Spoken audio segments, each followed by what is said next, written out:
Ladies and gentlemen, we would like to request you to please enter Singaraja Hall 1 and kindly take your seats so we can start our program shortly.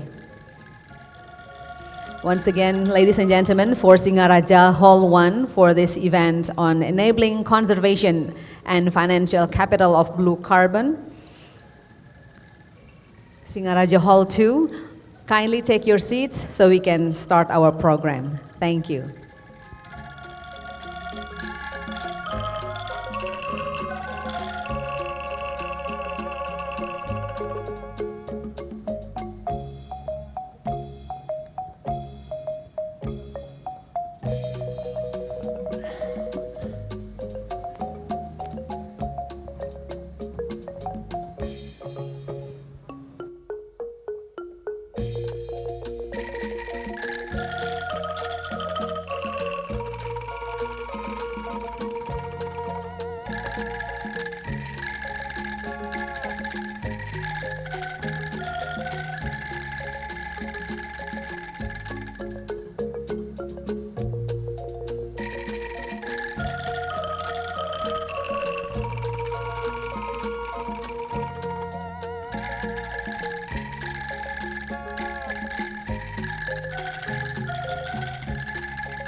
Ladies and gentlemen, if you just entered Singaraja Hall 2, we would like to request you to please proceed to your seats as we are about to start our program shortly.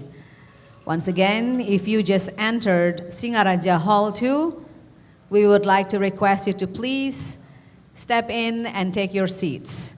Thank you.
Honorable Chief of Planner, Bapak Arifin Rudianto, representing Deputy Minister for Maritime and Natural Resources, Ministry of National Development Planning, or BAPPENAS.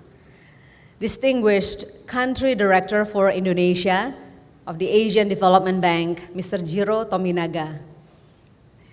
Deputy Minister for Coordination, Maritime, Sovereignty and Energy, Coordinating Ministry of Maritime and Investment, or Kemenko Marvest, Bapak Basilio Diaz Araujo. Director for Marine and Fisheries of BAPPENAS, Ibu Sriyanti JS. Chief of Planner, Deputy of Maritime Affairs and Natural Resources of BAPPENAS, Bapak Gelwin Yusuf. Deputy Country Director of Agence Française de Développement, or AFD, Ms. Sofia Chapelle. Interim Dean and Alfred J. Ferreccia, Hasbro Leadership Chair of the College of Business, from the University of Rhode Island, Professor Shaw K. Chen. Counselor of Development, Effectiveness, and Sustainability of DFAT from the Australian Embassy in Jakarta, Mr. Simon Ernst. Executive Director of Indonesia Climate Change Trust Fund, or ICCTF, Bapak Tony Wage. Professor Daniel Murdiarso, C4 Principal Scientist. Distinguished participants, all invitees, ladies and gentlemen, a very good morning to you all, and welcome to Bali Nusa Dua Convention Center. We are very honored and happy to have you all here today on Monday, August the 8th, 2022. And we are here for G20 Development Working Group side event, talking about enabling conservation and financial capital of blue carbon.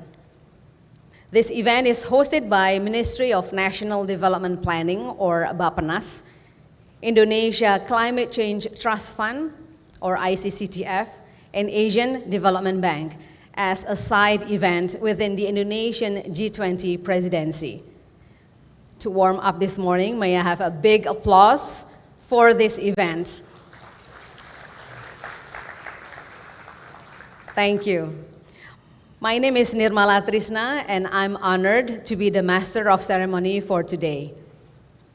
Honorables, ladies and gentlemen, this meeting aims to share and exchange knowledge, experiences, and also best practices in incorporating blue carbon into climate policies and financing blue carbon activity. Before we move on to our first program, we would like to request you to please rise.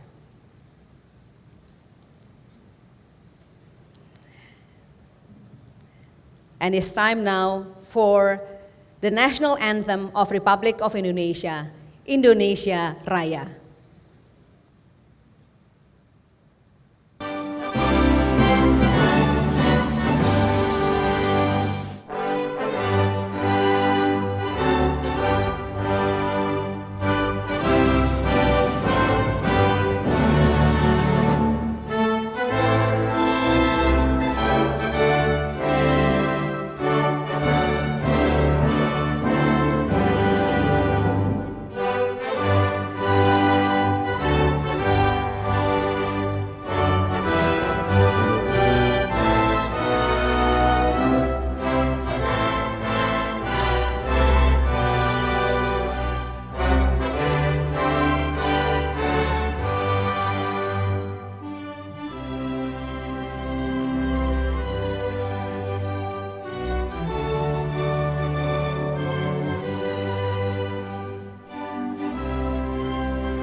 Thank you. Kindly be seated.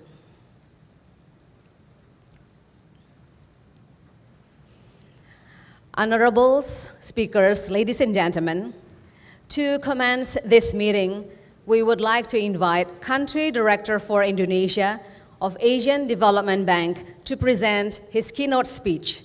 I would like to honorably invite to the podium Mr. Jiro Tominaga.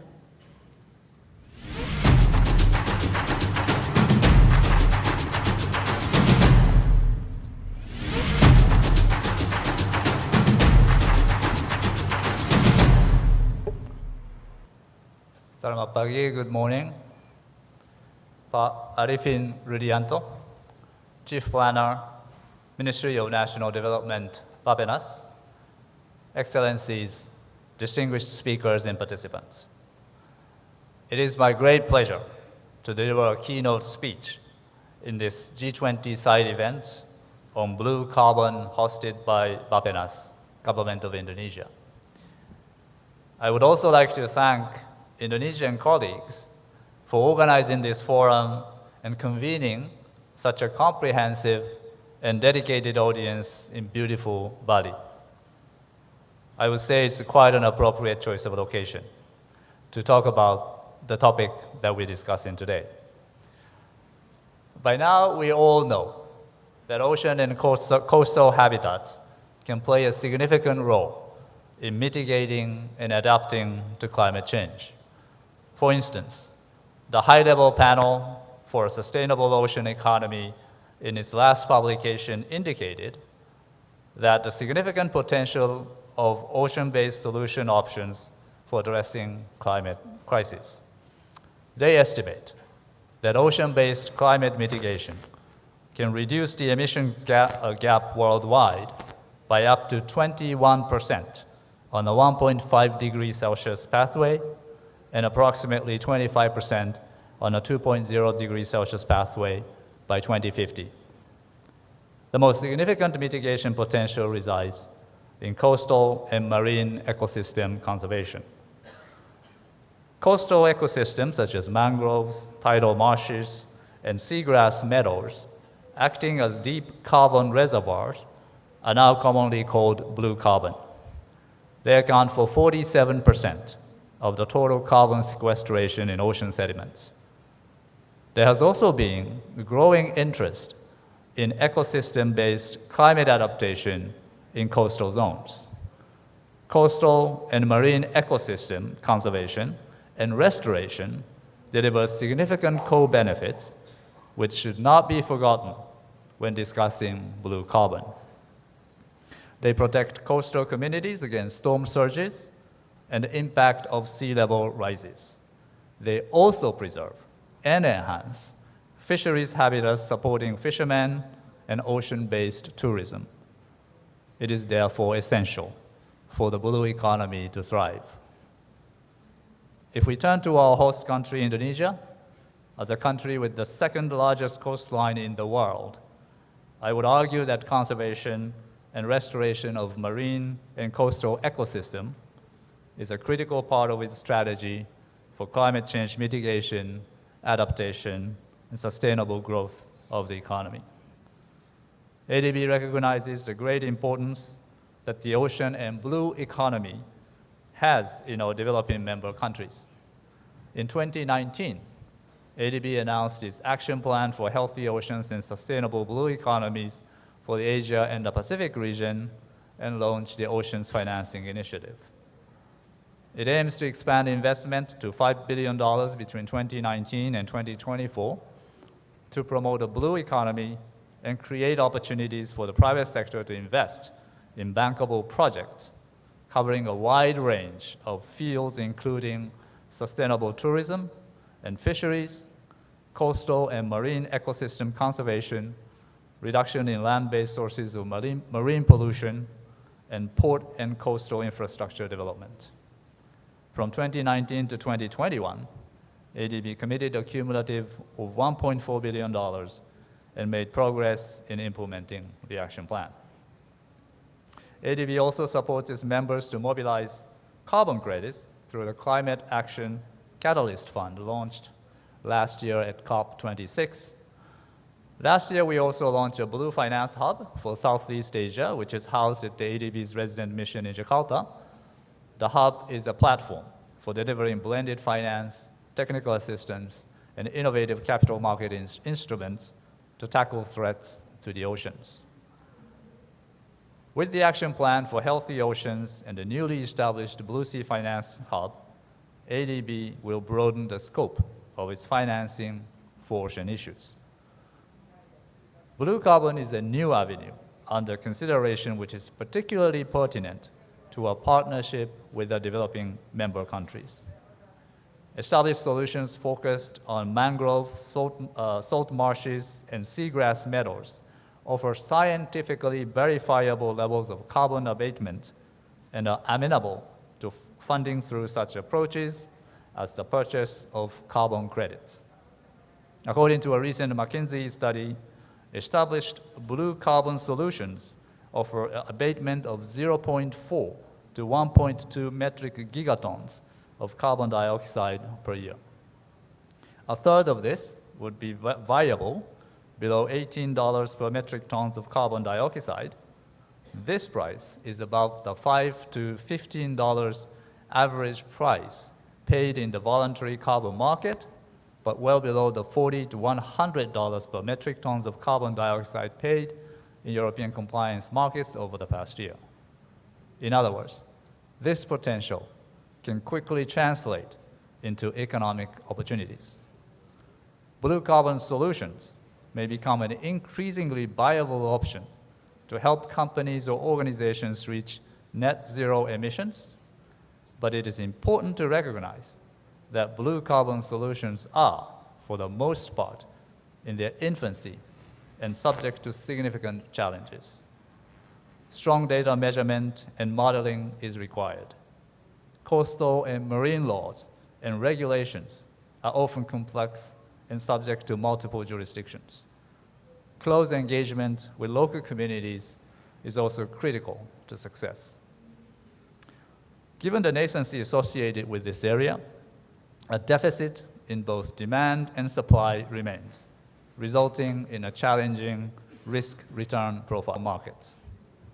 Private companies and corporate looking to offset their carbon emissions could be driven by ambition for impact with a higher tolerance for risk. Government and international financial institutions can incentivize this through regulation and financial de-risking instruments. Governments are recommended to establish frameworks for conservation projects such as marine protected areas with specific carbon objectives and lead bold initiatives that address threats such as coastal pollution or nutrient runoff. We should also be reminded that with the beneficial impact on biodiversity in coastal communities, blue carbon solutions are rich in co-benefits beyond their abatement profiles. Development financing institutions like us should also play a role. As for ADB, we are keen to support the effort to increase momentum on blue carbon by governments of Asia and the Pacific.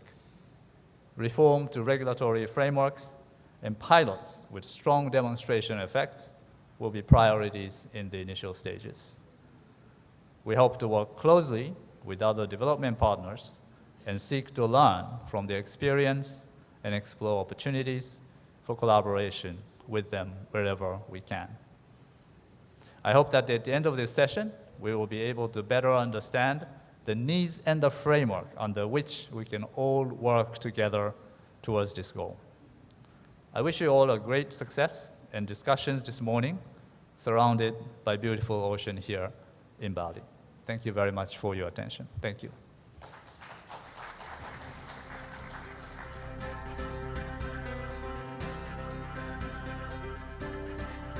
Thank you, Mr. Jiro Tominaga, for the keynote speech. Now, the opening remarks for this important meeting from Deputy Minister for Maritime and Natural Resources of BAPPENAS, represented by Chief of Planner, Deputy of Maritime Affairs and Natural Resources of BAPPENAS. Ladies and gentlemen, please welcome Bapak Arifin Rudianto.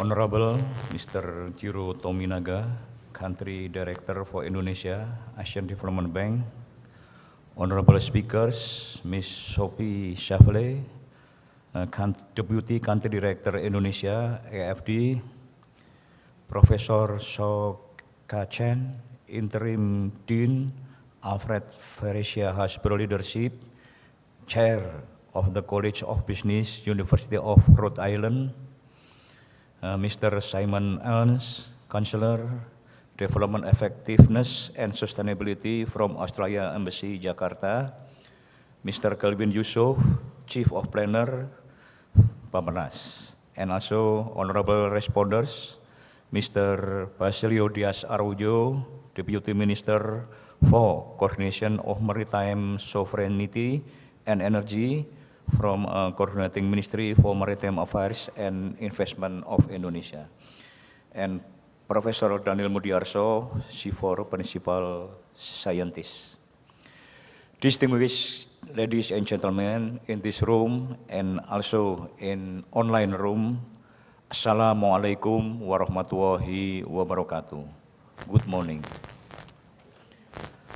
First of all, let us praise and thank the Almighty God for providing us health and the opportunity to attend the third set event of G20 Indonesia Development Working Group, Blue Carbon Enabling Conservation and Financial Capital here in this beautiful city of Denpasar. Also, best regards from Deputy Minister for Maritime Affairs, Bapak Rizal Primana, and also apologize from him because yesterday evening, just 5 minutes before we boarding, he received call from his brother, informed that her mother just passed away, and he decided to back home.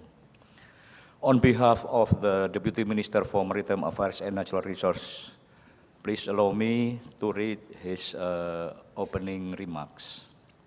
Ladies and gentlemen, as the largest archipelagic country in the world, Indonesia has the great potential from the mangrove and seagrass ecosystem, which also known as the blue carbon ecosystem.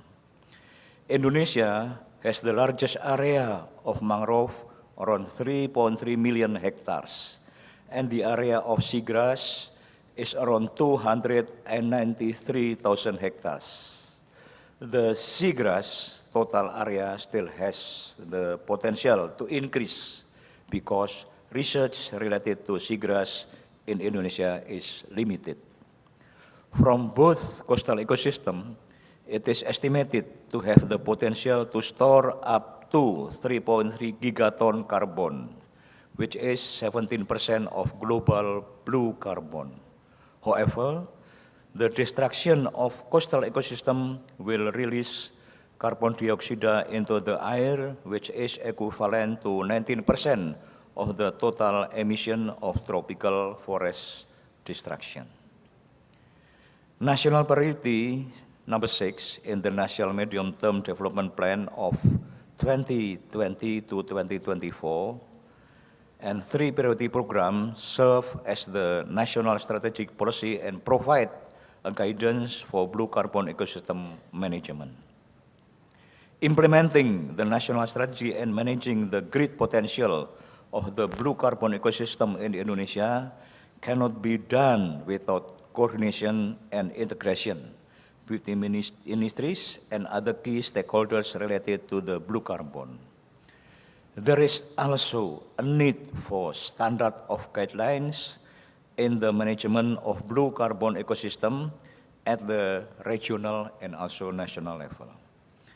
It is also necessary to develop a policy document that become a legal basis or umbrella document in the implementation of blue carbon management in Indonesia. Ladies and gentlemen, implementing the national strategy also requires institutional and policy aspect, which contain regulation as enabling environment.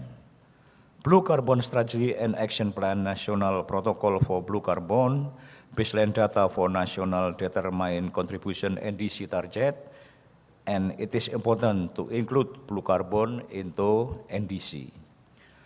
All of these aspects can be formulated into a framework, Blue Carbon Framework.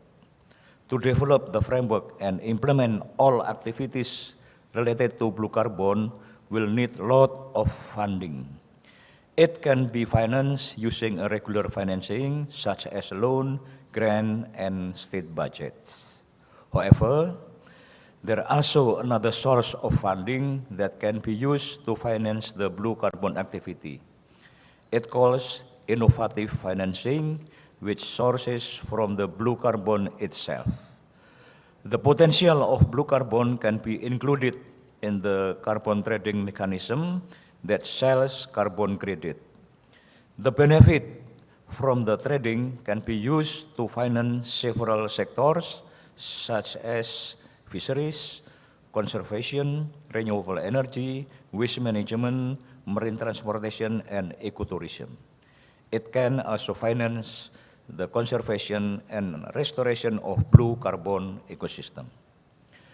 Ladies and gentlemen, through this event, I hope we can get valuable lessons from the speakers to improve our blue carbon management and optimizing the potential of the blue carbon ecosystem in Indonesia. As I reach the end of my speech here, I would like to take the opportunity to express my appreciation to all of speakers for their contribution in this workshop. I have been asked to open this important event, and with the grace of God and your permission, I declare the Blue Carbon Enabling Conservation and Financial Capital Workshop is officially open. Once again, welcome and thank you for your attention and for attending this event. Wassalamualaikum warahmatullahi wabarakatuh. Terima kasih Bapak. Kindly remain on stage. Bapak boleh di panggung because we would like to have this opportunity for a group photo. And to join Bapak on the stage, to join Bapak Arifin Rudianto on the stage, kindly be invited Mr. Jiro Tominaga, Bapak Basilio Dias Araujo, Ibu Sriyanti, Bapak Gelwin Yusuf, Miss Sofia Chapelle, Professor Shaw Chen, Mr. Simon Ernst, Bapak Tony Wage, and Professor Daniel Murdiarso.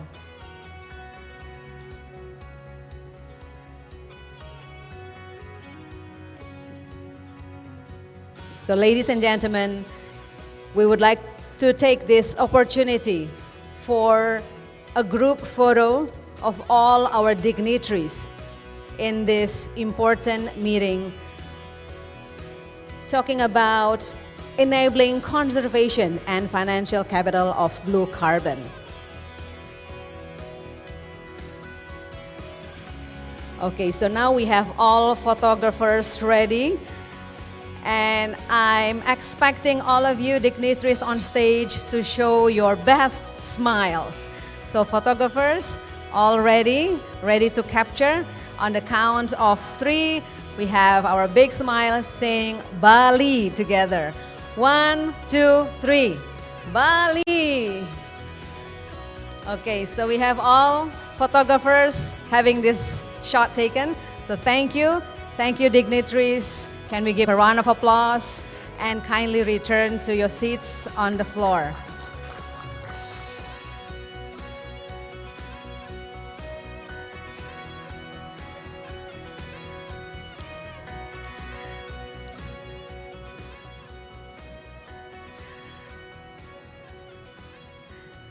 Honorables, speakers, ladies and gentlemen, today in this G20 Development Working Group side event, our panel session will be led by our distinguished moderator. He is Bapak Tony Wage, the Executive Director of Indonesia Climate Change Trust Fund. May we invite Bapak Tony Wage to the stage to lead this panel discussion on enabling conservation and financial capital of blue carbon. Can we hear a round of applause for Bapak Tony? Time is yours. Silakan.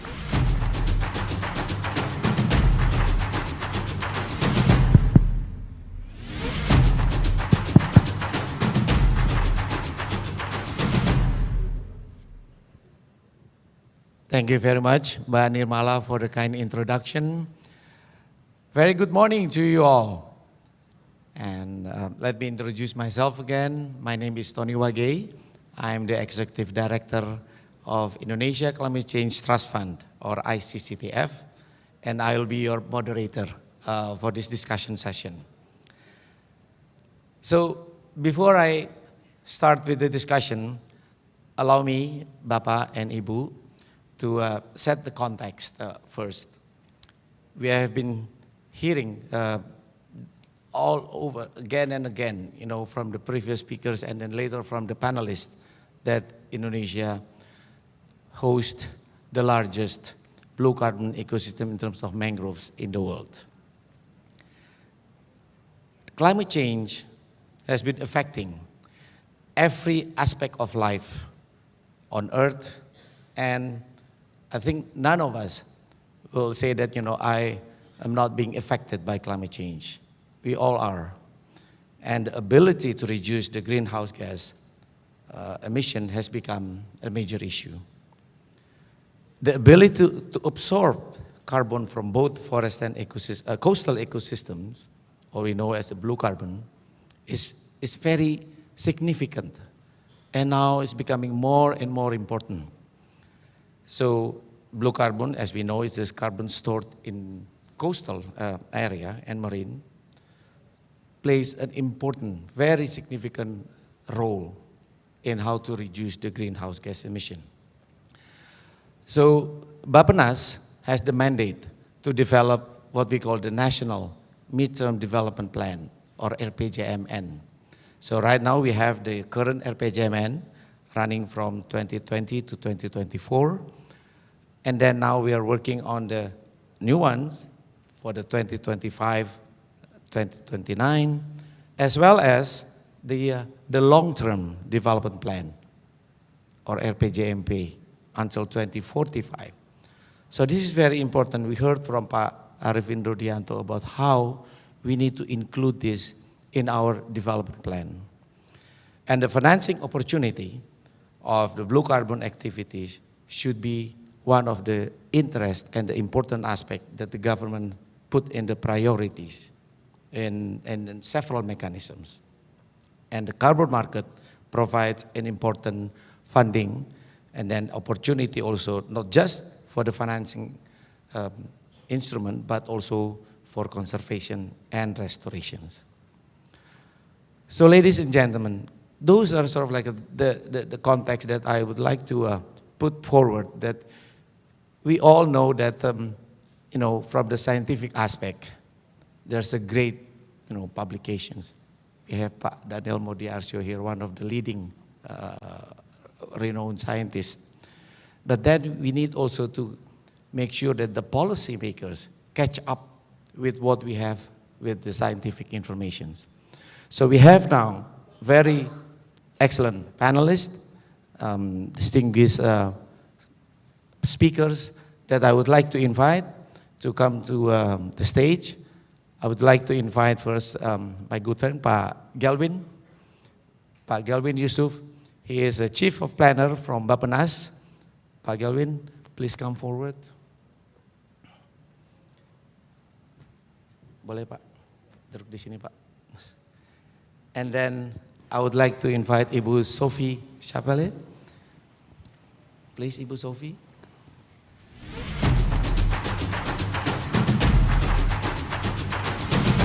Next, I'd like to invite Professor Chen.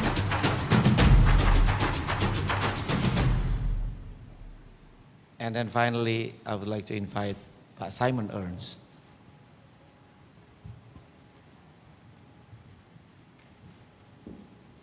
Okay. So let's give a round of applause to these four panelists that we would like to hear their remarks and also important points that they would like to convey to us from their own experience. And we know that, from these distinguished speakers, they come from different backgrounds. And I was just talking to Professor Chen that early this morning, and Ibu Sophie too, they're not a scientist. They said, well, that's the reason why we would like them to be here. We have great scientists, but we would like to hear from different perspectives. Pak Simon, Pak Galvin. So without further ado, I would like to start the presentation from the reverse order. I would like Pak Simon to go first. So Pak Simon, please, time is yours. You can later use the podium or the speaker from your chairs.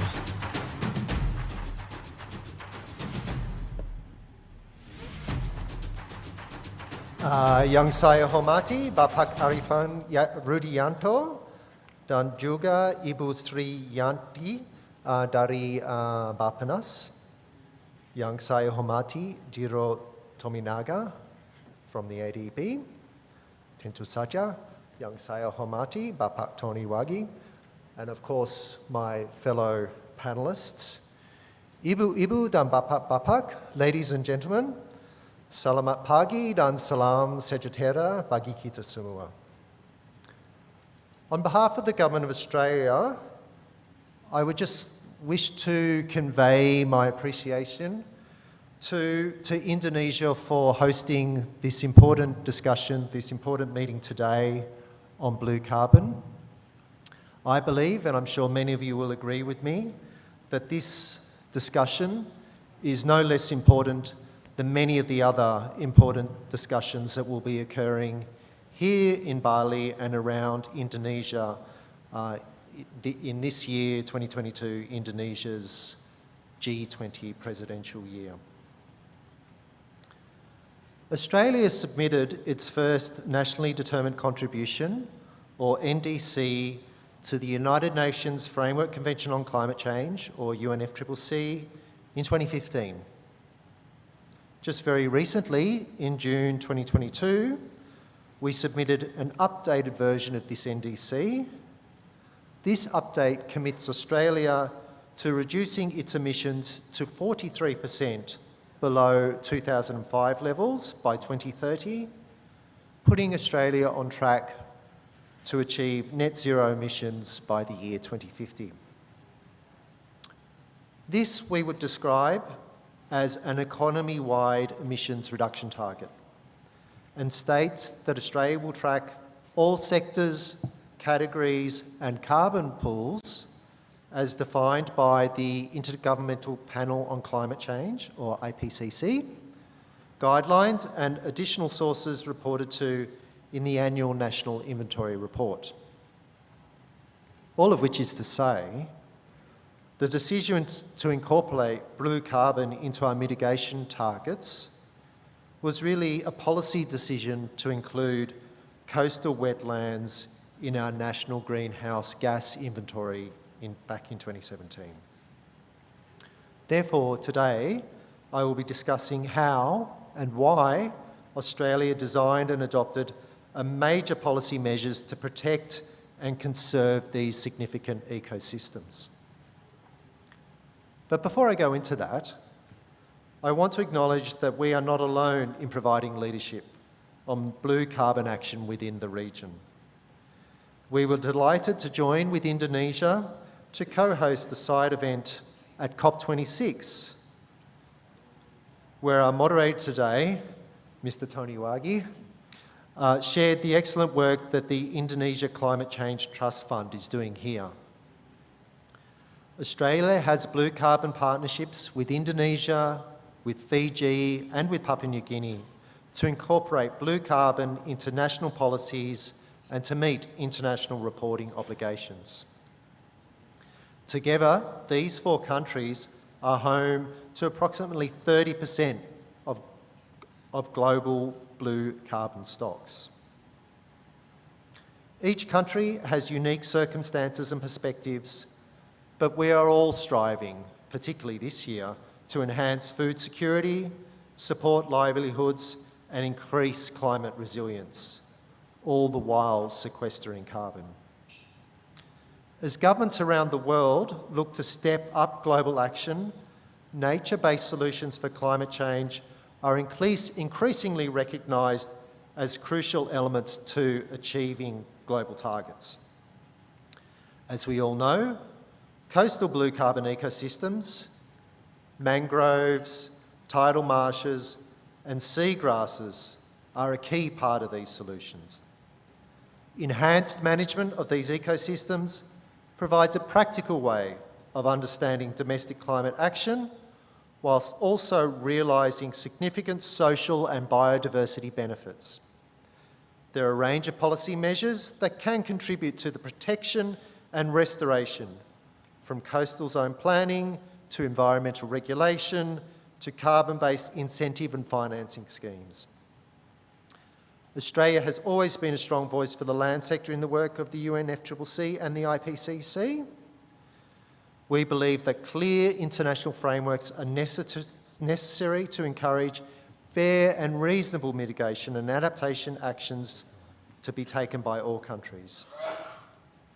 Australia advocated for Article 5 of the Paris Agreement, which urges parties to conserve and enhance natural sinks of greenhouse gases. And we also contributed to the climate science behind the 2019 IPCC Special Report on Climate Change and the Land, which found that 23% of anthropogenic emissions came from the agricultural and land use sector. At the same time, the land and ocean sinks play a key role in reducing anthropogenic carbon dioxide. Australia's National Greenhouse Gas Inventory covers all significant sources of anthropogenic emissions and removals for good environmental reasons, but also because it is fundamental to the design and implementation of effective climate policy. It is how we know we are to achieve the economy-wide nationally determined contribution. In addition to the importance of having complete and comprehensive coverage, capturing blue carbon ecosystems in the inventory allows for domestic mitigation policies to contribute to national targets.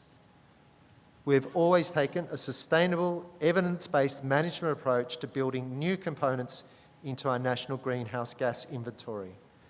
This involves being continually focused on comprehensive coverage of all important sources and sinks, including from land use, drawing from the latest IPCC science, even before it comes adopted as mandatory by the parties to the UNFCCC.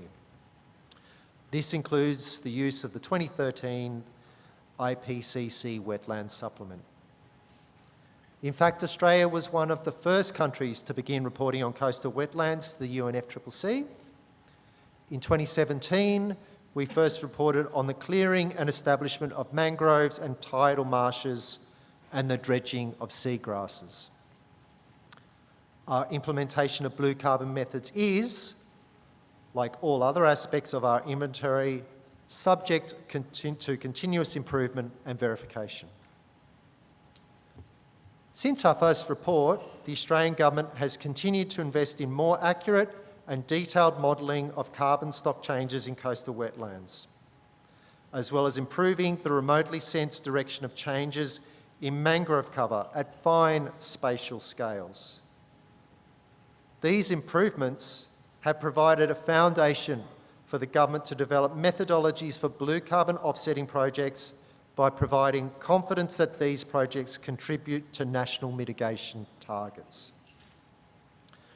Which brings us to the other major policy I'd like to discuss, which relates to domestic actions to mitigate climate change through the Emissions Reduction Fund. This is a voluntary scheme that aims to provide incentives for a range of organisations and individuals to adopt new practices and technologies to reduce their emissions. It is enacted through legislation, and over the past decade there have been many revisions to improve the legal frameworks that govern this scheme.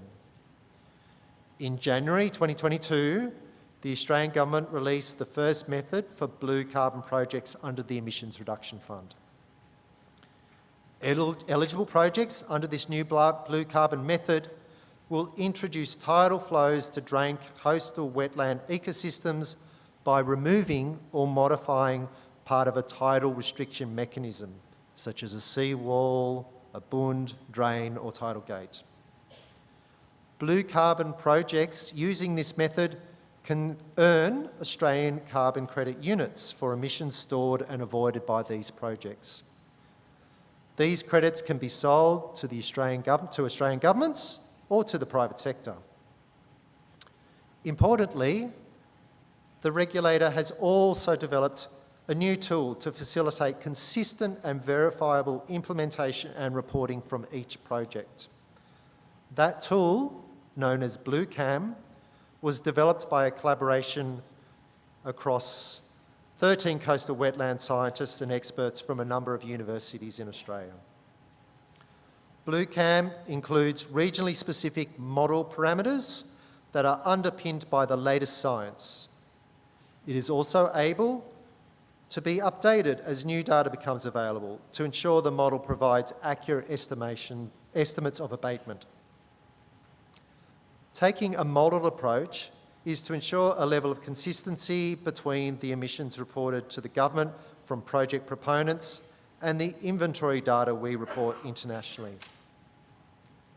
Aside from the Emissions Reduction Fund, we also have underpinning legislation that helps protect and manage our natural blue carbon resources. The Environmental Protection and Biodiversity Conservation Act provides national protection for coastal biodiversity. Coastal environments receive protection under the Act if they are classified as Ramsar wetlands or if they contain nationally threatened species, ecological communities or migratory species. Coastal management is carried out at the national level, but also by local councils and state governments who provide additional legislation, policy and management plans. Given this complex web of policies, legislation and management of various levels of government and spatial scales, coordination and knowledge sharing are essential to ensuring that blue carbon ecosystems are protected and restored. The main challenge to setting blue carbon policy is uncertainty of success, given the many capacity and knowledge gaps on both the implementation and financing side of the equation. The best opportunity, open to all of us, is to work together to accelerate practical action to reduce emissions and encourage investment. Australia recognises the importance of both biodiversity protection and emissions reduction to meet our net zero target, including through investing in nature-based solutions, decarbonising industries and in harnessing renewable energy. The multiple benefits achievable from blue carbon ecosystem restoration and conservation present opportunities for cross-sector participation and funding. We know that coastal blue carbon ecosystems are attracting growing investment from the private sector, including businesses seeking to offset their emissions through high impact carbon credits or to meet corporate social responsibility goals, to contribute to coastal resilience, biodiversity and local community outcomes, or to gain revenue from blue carbon credits on top of financial gains from fishing and tourism. We have partnered with the World Wildlife Fund Australia and Australian NGOs to deliver the Climate Resilient by Nature program, which supports sustainable livelihoods to rehabilitate natural ecosystems across Southeast Asia and the Pacific. In Indonesia, we are partnering with the World Bank and the Norwegian government through the Mangroves for Coastal Resilience project, which aims to rehabilitate 75,000 hectares of mangrove in 4 provinces. This project supports the Government of Indonesia's National Mangrove Rehabilitation Program. Australia also supports the Indian Ocean Rim Association Blue Carbon Hub, a Perth-based research entity which aims to build knowledge and capacity in protecting and restoring blue carbon ecosystems across the Indian Ocean. Furthermore, the Blue Carbon Accelerator Fund was established by Australia and the International Union for Conservation of Nature as a dedicated funding scheme to support blue carbon restoration and conservation projects in developing countries and help pave the way to private sector financing of such projects. During 2021, we worked with global experts, many of whom are here today, to develop a technical advice manual for reporting coastal wetlands in national greenhouse gas inventories. This new resource provides practical advice on how to measure, report and verify emissions and removals from blue carbon ecosystems. This isn't the first time Australia has supported countries to implement climate change mitigation strategies for nature-based solutions. Through our leadership of the Global Forest Observations Initiative, we've made a significant contribution to the development of comprehensive, user-friendly guidance on activities which reduce emissions from terrestrial forests. This work was heavily informed by Australia's long partnership with the Indonesian Ministry of Environment and Forestry. This resulted in improvements to the capacity to calculate land sector greenhouse gas emissions in support of REDD+ reporting. By replicating the collaborative approach to setting global standards under the GFOI, we're confident that blue carbon guidance can help countries to produce results that are compliant with IPCC good practice guidance and help them to submit high-quality UNFCCC reports. In addition to the inventory advice document under the Australia-Indonesia Blue Carbon Program, we have collaborated with the Coral Triangle Centre, based here in Bali, to develop innovative policy training modules. Some additional work is currently underway to enable us to conduct training activities based on these materials to enhance in-country capacity to monitor and manage coastal wetland ecosystems and to enable activities to protect and rehabilitate these ecosystems. Just before I finish, I'd like to inform you all that these resources are being disseminated to the rest of the world through the International Partnership for Blue Carbon, or the IPBC. Australia leads on the IPBC, which works with over 50 partners, including governments, to build awareness and accelerate practical action on blue carbon. Indonesia, Fiji and Papua New Guinea are all members of the IPBC. The benefits of engaging through the IPBC is that we gain insights into the latest blue carbon science, international policy developments and opportunities for collaborative action with the whole blue carbon community of practice. We look forward to continued collaboration to build the foundation for strong commitments to protect blue carbon and access finance to carry out these commitments. Ladies and gentlemen, thank you. Terima kasih.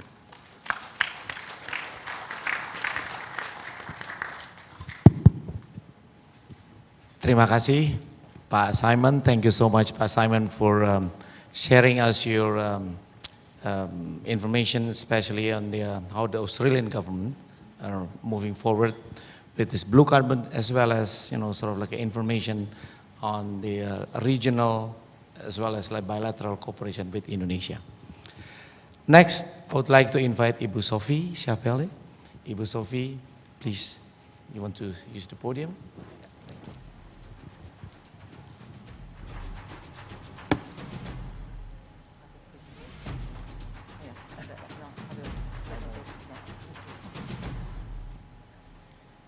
Selamat pagi, Bapak dan Ibu. I'm very honored to be here today to represent AFD, which is the French Development Agency. We have been working in Indonesia since 2008, for those who don't know AFD. And we are fully committed in a fight against climate change in all the projects we develop in Indonesia and in other countries. So regarding experience of AFD for blue carbon conservation activity, what we call blue carbon, it has already been said, and maybe everybody know, but these are what we call blue carbon ecosystem are mangrove, tidal and salt marshes and seagrasses. These ecosystems are highly productive coastal ecosystems that are particularly important for their capacity to store carbon and with the plants and the sediments below. Scientific assessments show that they can sequester up to 10 times more than carbon than terrestrial forests, and therefore they are considered as a key component of nature-based solution to climate change. AFD has long funded a project to restore and conserve coastal ecosystems. These are climate projects with high value, high social and biodiversity value, or conservation projects with high climate and social value. So AFD portfolio all over the world, and pipeline of activities around blue carbon, taking its broadest sense to protect and restore high sequestration coastal ecosystems, is estimated around 70 million euros for 14 projects in different countries. These projects will restore at least 4,000 hectares of mangrove and protect more than 200,000 hectares. So the amount of project can be, I will present in a map AFD. Yeah, AFD portfolio is growing fast, and we intend to develop it in Indonesia and in other countries too. In this map, you can see some projects developed in Asia region. The number of funding might seem quite high compared with the total 70 million euros I mentioned before on blue carbon ecosystem globally. The reason is that these projects include several components, so broader projects with a component on blue carbon ecosystem focus. For example, in China, we have financed 2 projects that aim to implement an integrated management model for a lagoon and marine complex near urban core for a future free zone of Haiku, combining protection of ecosystem, carbon sequestration, and sustainable economic development of natural resource. Establishment of a monitoring and transaction system for blue carbon sequestration is also planned. It will be financed by EU funds. In Cambodia, we have co-financed a project with ADB. The project includes the establishment of a coastal monitoring system and actions to support the development of ecotourism in coordination with the communities, a capacity building program for fisheries activities that contribute to habitat restoration, including the planting of mangroves. The project also aims to encourage private sector participation and support marine fisheries, marine aquaculture, and coastal development. In Vietnam, the project we finance is to improve the province's capacity to adapt to natural disasters and climate change, and to contribute to the sustainable economic development of the province where the project is developed. In this case, it also provides support to coastal populations for the sustainable management of mangrove areas and for the implementation of a profitable and efficient agricultural practices from an environmental and social point of view. So you see many common points in all these projects. We also finance a regional project with Kiwa Initiative for Fiji, Samoa, and Timor-Leste, which will be developed in the next slide. And Indonesia also, we are very keen to develop a project with the BAPPENAS and ICCTF, presented on the next slide too.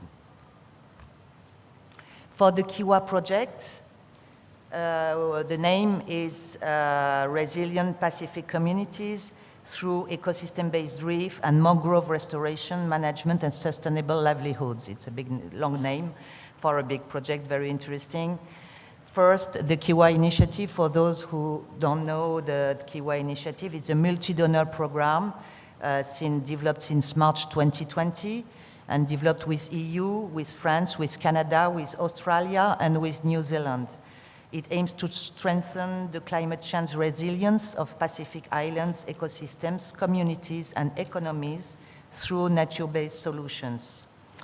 Regarding the project itself, so the project will be developed with the communities in 3 countries, Fiji, Samoa, and Timor-Leste, and it's a €5 million grant. The project focuses on the restoration and community management of ecosystems and their services to reduce coastal erosion and protect coastal areas. It also focuses on strengthening livelihoods and financing coastal areas, in these same areas of the project in order to increase community resilience through climate resilient livelihoods and innovative financing channels through such as blue carbon projects. It is planned to establish recommendations for blue carbon projects and to define standards and methodological recommendations and guidelines for developing the use of blue carbon credits on the voluntary markets. This project is not yet launched. It will be launched in October, so very, very soon. In Indonesia, we are working with BAPPENAS and ICCTF, so AFD will mobilize a grant of 620,000 euros to support Indonesia in the implementation of a coordinated blue carbon strategy. Several objectives and activities will be developed, such as first coordinate all stakeholders related to the blue carbon ecosystem, establish a common baseline for the MRV, measuring, reporting, verification methodology for reducing GHG emissions, promote and monitor the integration of mangrove ecosystem conservation and restoration into national policies, including NDCs, explore and make recommendations on opportunities for blue carbon credits. This project will contribute to concretize the ambition of the government of Indonesia to better take into account the role of coastal systems in climate change and to move towards better policy management. Blue carbon ecosystem, regarding the services, blue carbon ecosystems, it's recognized and it has already been said previously that blue carbon ecosystems are very highly productive and can play a major role in providing valuable ecosystem goods and services for human well-being. We can mention several services, for example, coastal protection. Mangrove provide coastal protection against floods and storms, coastal erosion and rising seas. There is value. Each of these service are valuated. There is an estimation which has been made by the World Bank, a study from the World Bank, and so this average value for this coastal protection is around 70 USD per hectare and per year. Climate regulation. The mangroves are one of the most effective ecosystems for capturing, sequestering, and storing atmospheric carbon dioxide. These pull carbon dioxide from the atmosphere, known as what we call blue carbon, and store it into the biomass and rich organic soils, where it remains stable for years. The fisheries support services. Mangroves can also support capture fisheries by providing nursing grounds and habitat needed to regenerate fish stocks, provide raw materials. Mangrove also provide raw materials that can be used by surrounding communities. And also cultural services. Mangrove offer opportunities for wildlife viewing and education and grow close to tourist attractions such as coral reef and sandy beaches. The total estimated value of all the services is 15,000 USD per hectare and per year. So we can see the importance for the GDP and for the economic to develop and to take in account all these services which can be led by mangrove protection. Next slide. So the carbon sequestration is one service among others, but the most developed in terms of financing. So there are two types of carbon market, the regulated market and the voluntary market. The compliance market, the regulated one, is used by companies or government that by law have to account for their GHG emission. It's regulated by mandatory national, regional and international carbon reduction regimes. On the voluntary market, the trade of carbon credits is made on a voluntary basis. All transactions between players constitute a voluntary market which is not governed by any public institution. So there are certification labels that guarantee the quality of carbon credits. This is a very important point. The voluntary basis market, has become very important for agriculture and forestry projects. For blue projects, it is at the very beginning. As of November 2021, the global value of the voluntary market offset market has reached $1 billion US. So voluntary carbon credits are mainly purchased by the private sector. The common motivations for these companies, for the private sector, are mainly corporate social responsibility and public relation, and also reputation. The new market provides benefits for the companies to meet the worldwide net zero targets. Companies will need to reduce their own emission as much as possible. And for the project itself, it generates some benefits because private financing can boost emergence of new climate action projects.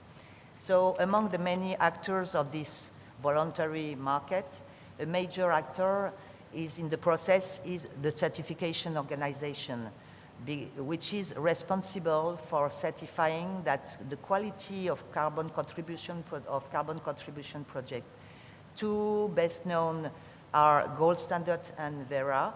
The Gold Standard set requirements, particularly in terms of benefits for the country's socio-economic development and the involvement of local population in offset projects, known as co-benefits.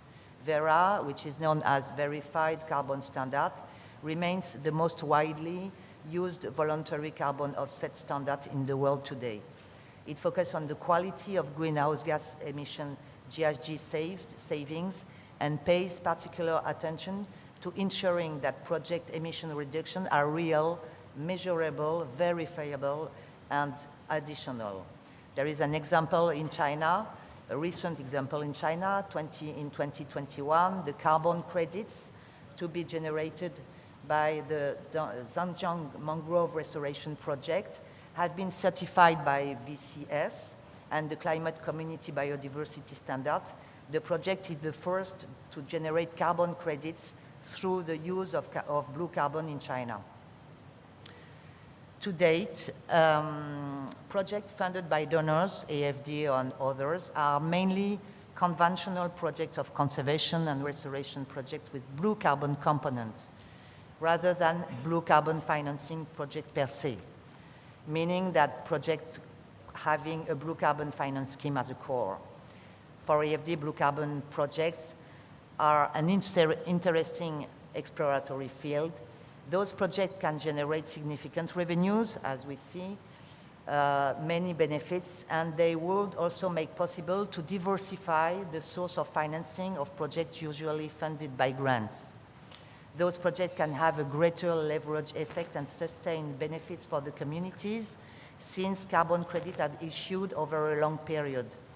Indeed, one of the main benefits of blue carbon finance schemes is that they can generate regular income for a long period of time, at least 20 years, for conservation actions. The development of blue carbon projects is still at the beginning. The objective to promote such projects that include the issuance of carbon credits and the contribution of their sale on the voluntary market to the financing of the project itself and its sustainability. But the development of blue carbon project faces many challenges. Those projects would have the maximum effect on the long term, so implementation, 20 years. But for now, projects are designed within a far shorter period of time, usually no more than 6 or 7 years, to facilitate fund management. The assessment of the offset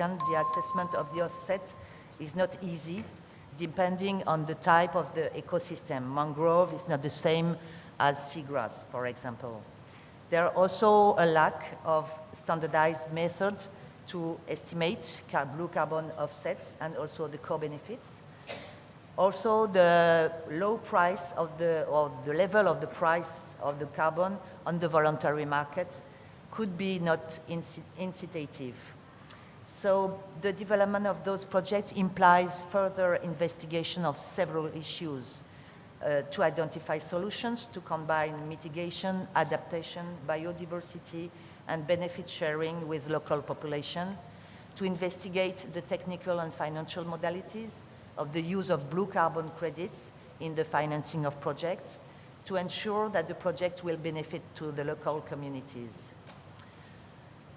For conclusion, blue carbon clearly becomes a major focus for AFD action in maritime countries such as Indonesia and Asia region in general. The next steps and roadmap on our side focus on internal work to investigate on the role that AFD could play in the carbon finance market and innovative finance schemes and long-term financing tools. For example, why not purchasing carbon credits if it could become an ODA tool? Also promoting dialogue and collaborative work with all stakeholders, scientists, researchers, environmentalists, sociologists, government, NGOs, and so on. It's not only a dialogue just for inside the banks or the banking sector, but it implies all stakeholders. Also, close collaboration with other donors in sharing experience and exchange of good practices. The perspective for blue carbon projects are huge and promising, and AFD will pursue its support to Indonesia in this area. And we are very keen to implement and to sign very soon the project with BAPPENAS and ICCTF to develop our collaboration. Thank you very much. Thank you, Ibu Sophie. Thank you, Ibu Sophie, for your kind intervention and also the information with regard to the work with BAPPENAS ICCTF is the one that that's the one that we are so looking forward to implementing that. I had the opportunity also to visit your headquarters in Paris, and we were talking actually the sort of the follow-up of that project. Hopefully it will happen, and of course, you know, sharing the information with regard to how this markets, you know, the voluntary or the compulsory markets are operating. Thank you. Next, I would like to invite Professor Chan to present your remarks. Thank you. Sure.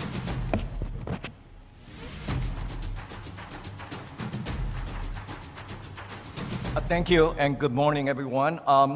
Shokwan Chan from University of Rhode Island. And some of you may ask a question, just say, what Rhode Island is, you know, has anything to do with blue carbon finance? Well, the reason is very simple. Everything has a reason. Indonesia is an ocean country, and the nickname for the state of Rhode Island is Ocean State. Our new president, Dr. Mark Palanch, a former provost at Monash University in Australia. He started an initiative, Blue Economy. We are asking $60 million of federal support for our research, and blue carbon happened to be part of our Blue Economy initiative, and that's why I'm here. And my agenda are as follows. I will quickly go through the U.S. carbon policy, and I'll look at the proposed Blue Carbon for Our Planet Act, and we will look at the state climate policy and look at the blue carbon policy at the state level. And I will talk briefly about the success of the state carbon policies, and then followed by challenges of state carbon policy, as well as the opportunity and positive spill over of blue carbon policy. Now, if we ask now, what is the legacy of President Biden? Well, every leader will try to create a legacy. So in order to find out the legacy of President Biden, we have to know what is his priority. So if we go to the White House website, immediately you're going to see the homepage say, the Biden-Harris administration immediately priority. The first, number one is COVID-19, control COVID-19. That is not a priority, that's a necessity. Okay. And the second priority for the Biden-Harris administration is tackle climate change. So I think it's a fair statement that President Biden is a president create a legacy of climate changes. So quickly, after his inauguration in November 15 of 2021, the Infrastructure Investment and Job Act became public law. And in that act, under Title I, Subtitle D, Climate Changes, Section 11403, specifically talk about carbon reduction program. And under Title III, Subtitle A, Carbon Capture, Utilization, Storage, and Transportation Infrastructure. Definitely, these are all related to the carbon, blue carbon. And when we talk about some kind of federal project, we also have to mention about National Coastal Resilience Fund. This is an unit of the National Fish and Wildlife Foundation. Now, it is an American foundation and happen to be the largest private conservation grant maker.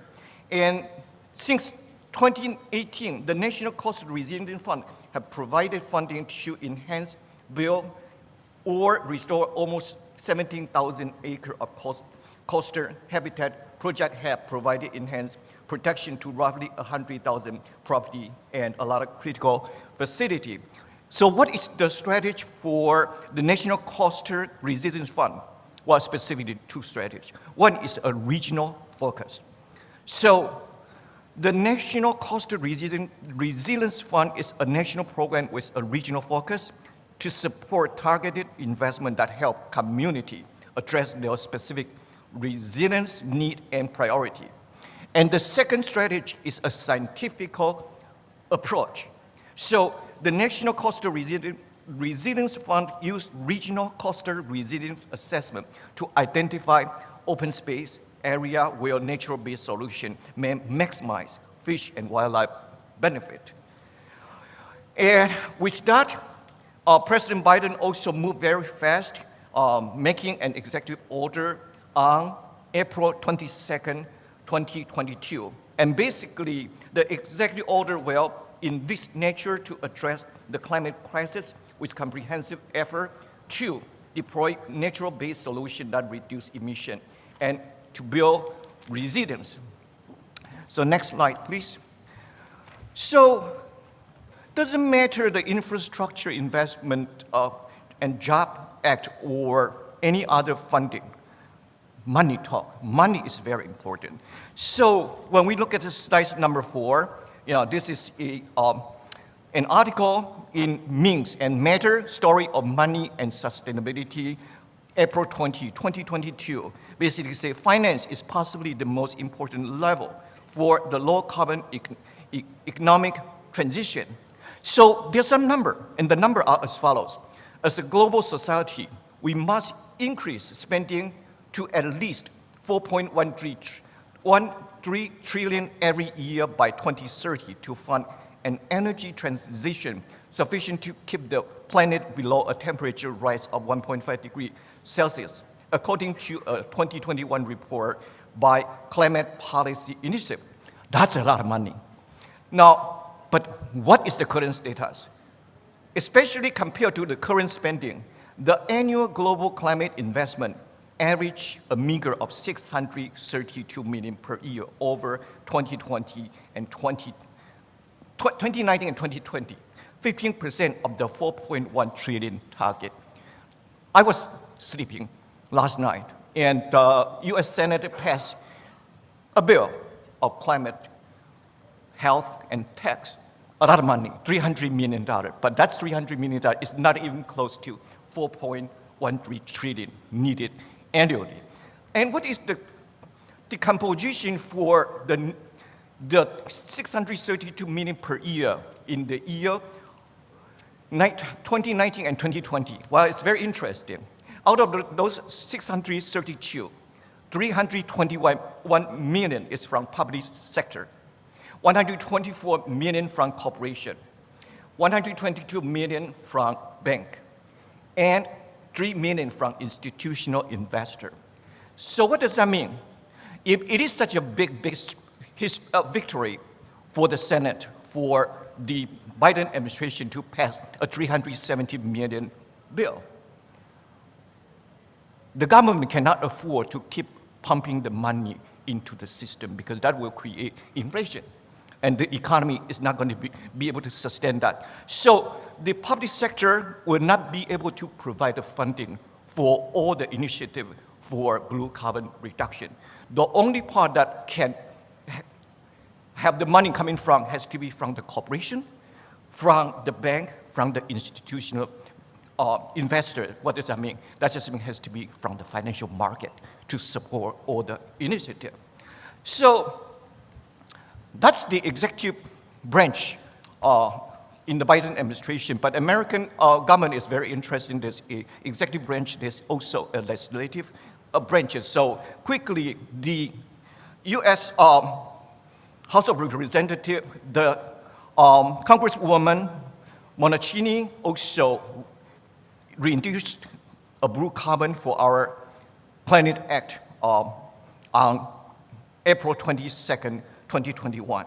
And basically, that act would create a national map and inventory of coastal blue carbon ecosystem, and there's sequestration potential, study the effect of climate change and other environmental stressor on rate of carbon sequestrations, improve and expand protection for existing coastal blue carbon ecosystem, and restore degraded ecosystem. And that's from the House of Representatives side. But U.S. legislative also have another side, and that is the U.S. Senate. So U.S. Senator led by Senator from the state of Rhode Island, Senator White House, and Senator Murkowski from the Alaska also introduced the blue carbon for our Planet Act. And basically, their act focused on the conserving, restoring, and understanding coastal blue carbon ecosystem. So what do? They plan to establish an inter-agency working group on coastal blue carbon under the National Science and Technology Council's subcommittee on ocean science and technology to guide the bill's overarching initiative. The inter-agency working group will be chaired by the NOAA administrator. And so there are a lot of kind of responsibility for that working group to work on. So I'll kind of move to the next subject, and that will be slide number 8. Now, so in addition to the federal government, the executive branch, and the legislative branches, U.S. governments also have a very interesting distribution of the power. It's the distribution of the power between the state and the federal government. Now, at the early stage of the United States, the division between state power and federal power was very clear. State regulate within their border, and the federal government regulate national and international issues. Now, although the general trend has been toward an increase in federal power, the state has also pushed back. So the only way the federal government can influence the state is through the distribution of grant, incentive, and aid. State and local government are eager to obtain federal dollar, but many of those dollars come with string attached. So we can kind of move to the next slide.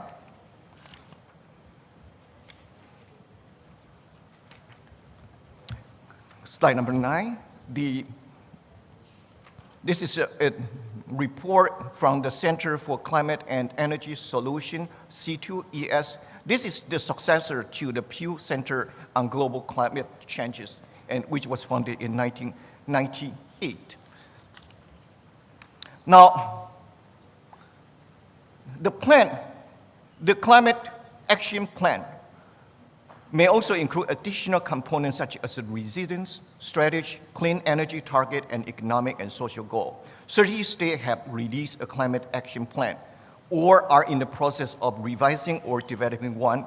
This includes 23 states that have released plan, 8 states that are updating their plan, and one state that is developing plan.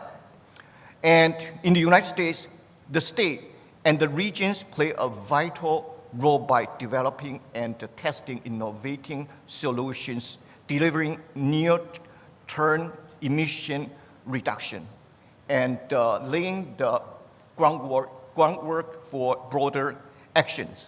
So quickly, we can have a policy map that 24 states plus District of Columbia have adopted specific greenhouse gas reduction target to address that.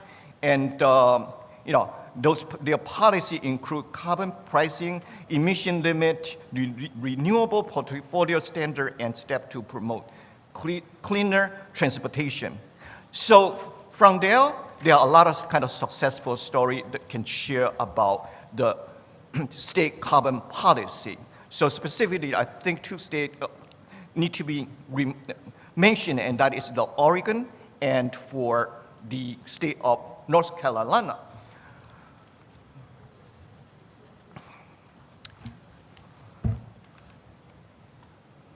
July 19, 2022, that is only 2 weeks ago, there's a Pew webinar, Explore Resources Available to Help Quantify Greenhouse Gas Capture by the Coastal Habitat.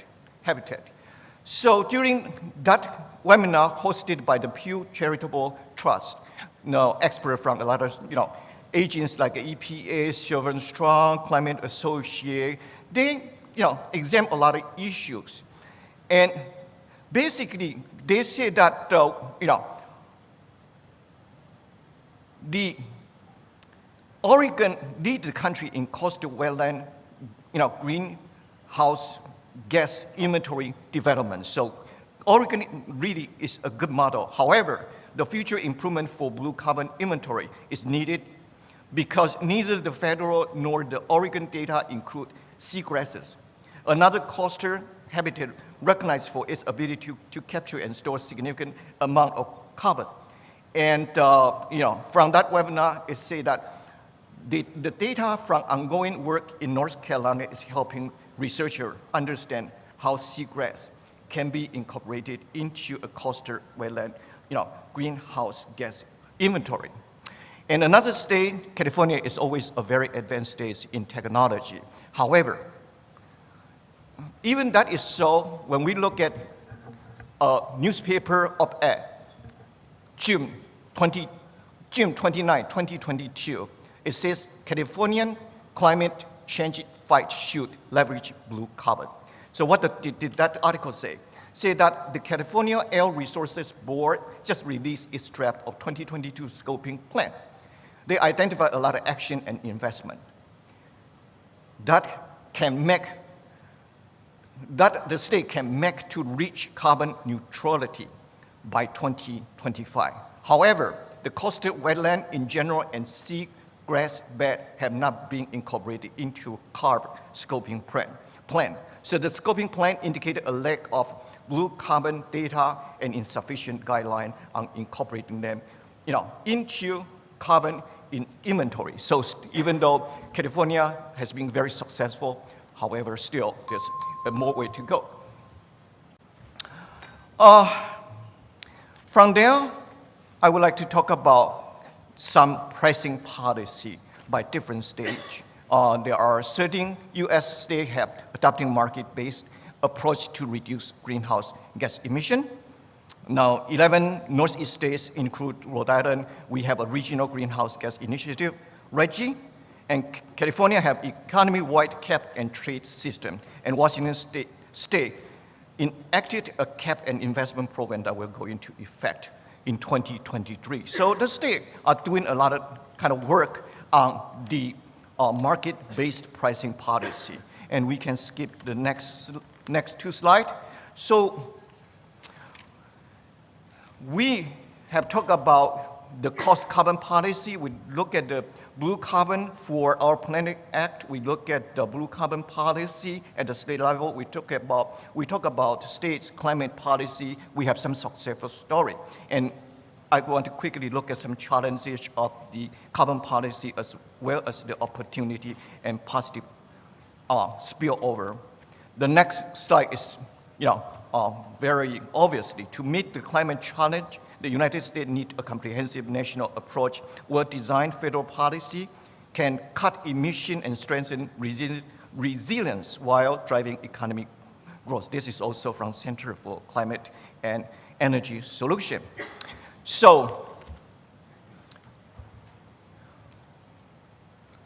from an article, September 10, 2021, American Progress. The article says to harness the power of the ocean to fight climate changes, the Biden administration need a plan.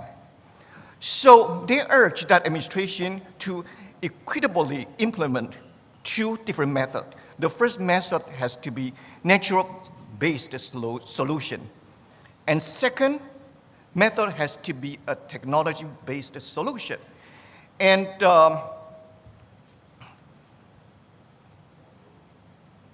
in that article, that basically, in addition to the natural-based solution described above, scientists and others have proposed a series of technology-based solution designed through engineering to mimic process that enhance the Earth's ability to remove and sequester carbon. So those are possibly include the ocean alkalinity, possibly include the ocean fertilization, possibly include the deep sea injection. And yet, those are not at a mature stage.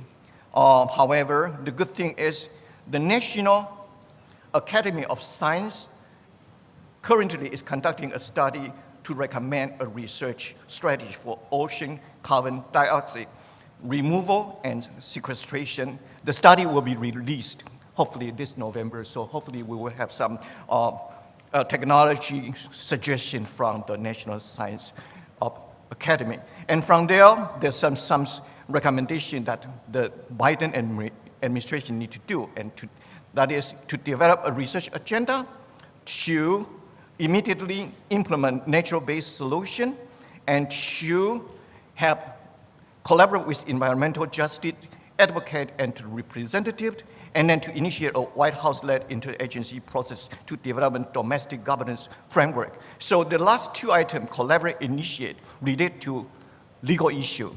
So from there, the next slide, what I have is a research done by a group of researchers in Rhode Island, and that one is kind of originated from the idea that the RGGI, the regional plan in the Northeast, has non-leakage, whereby power production shift to the neighboring non-participant state like Pennsylvania.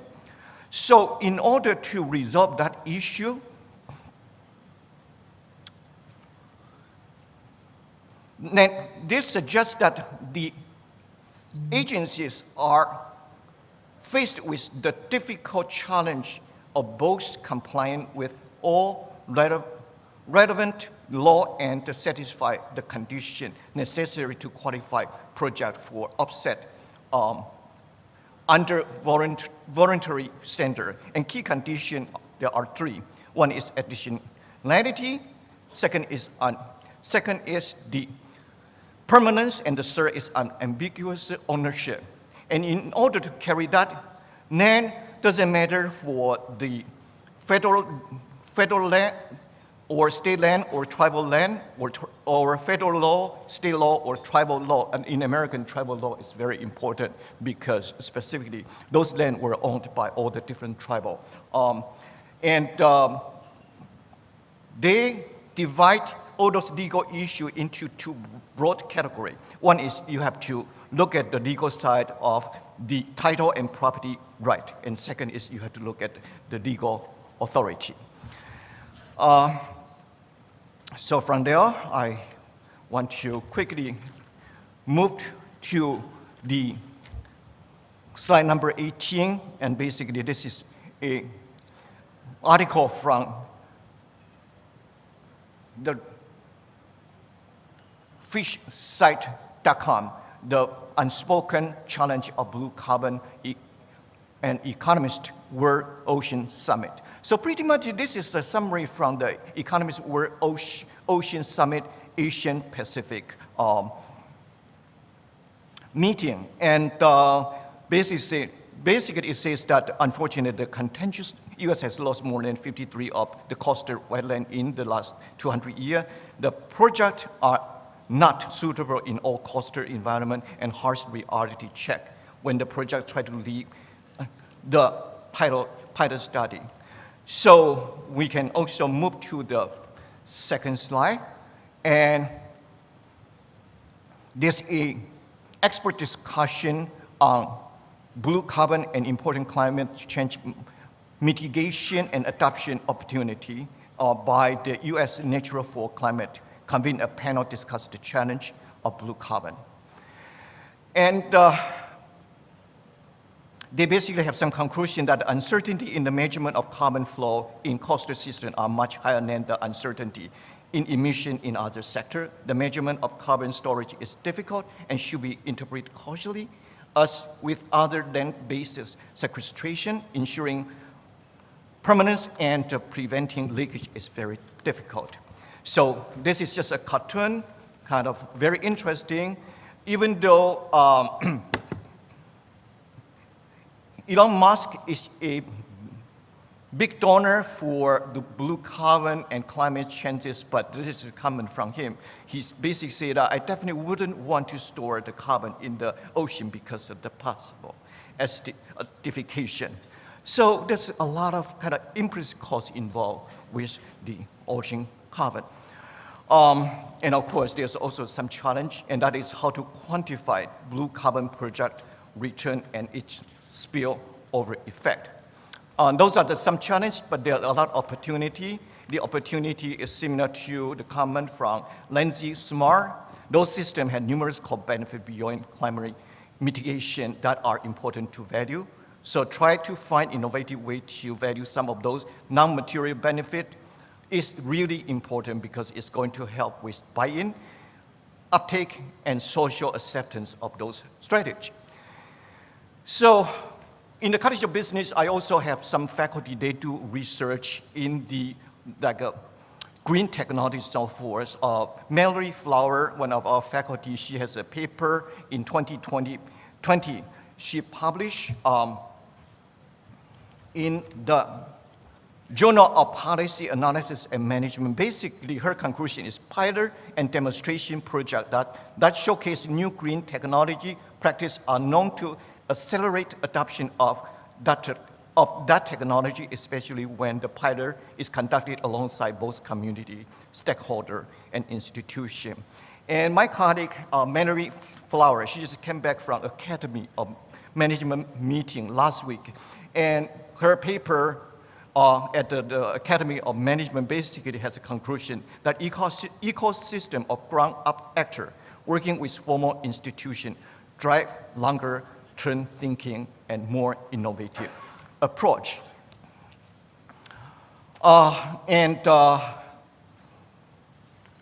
It's also important to kind of recognize the Restore Americans as surety alliances.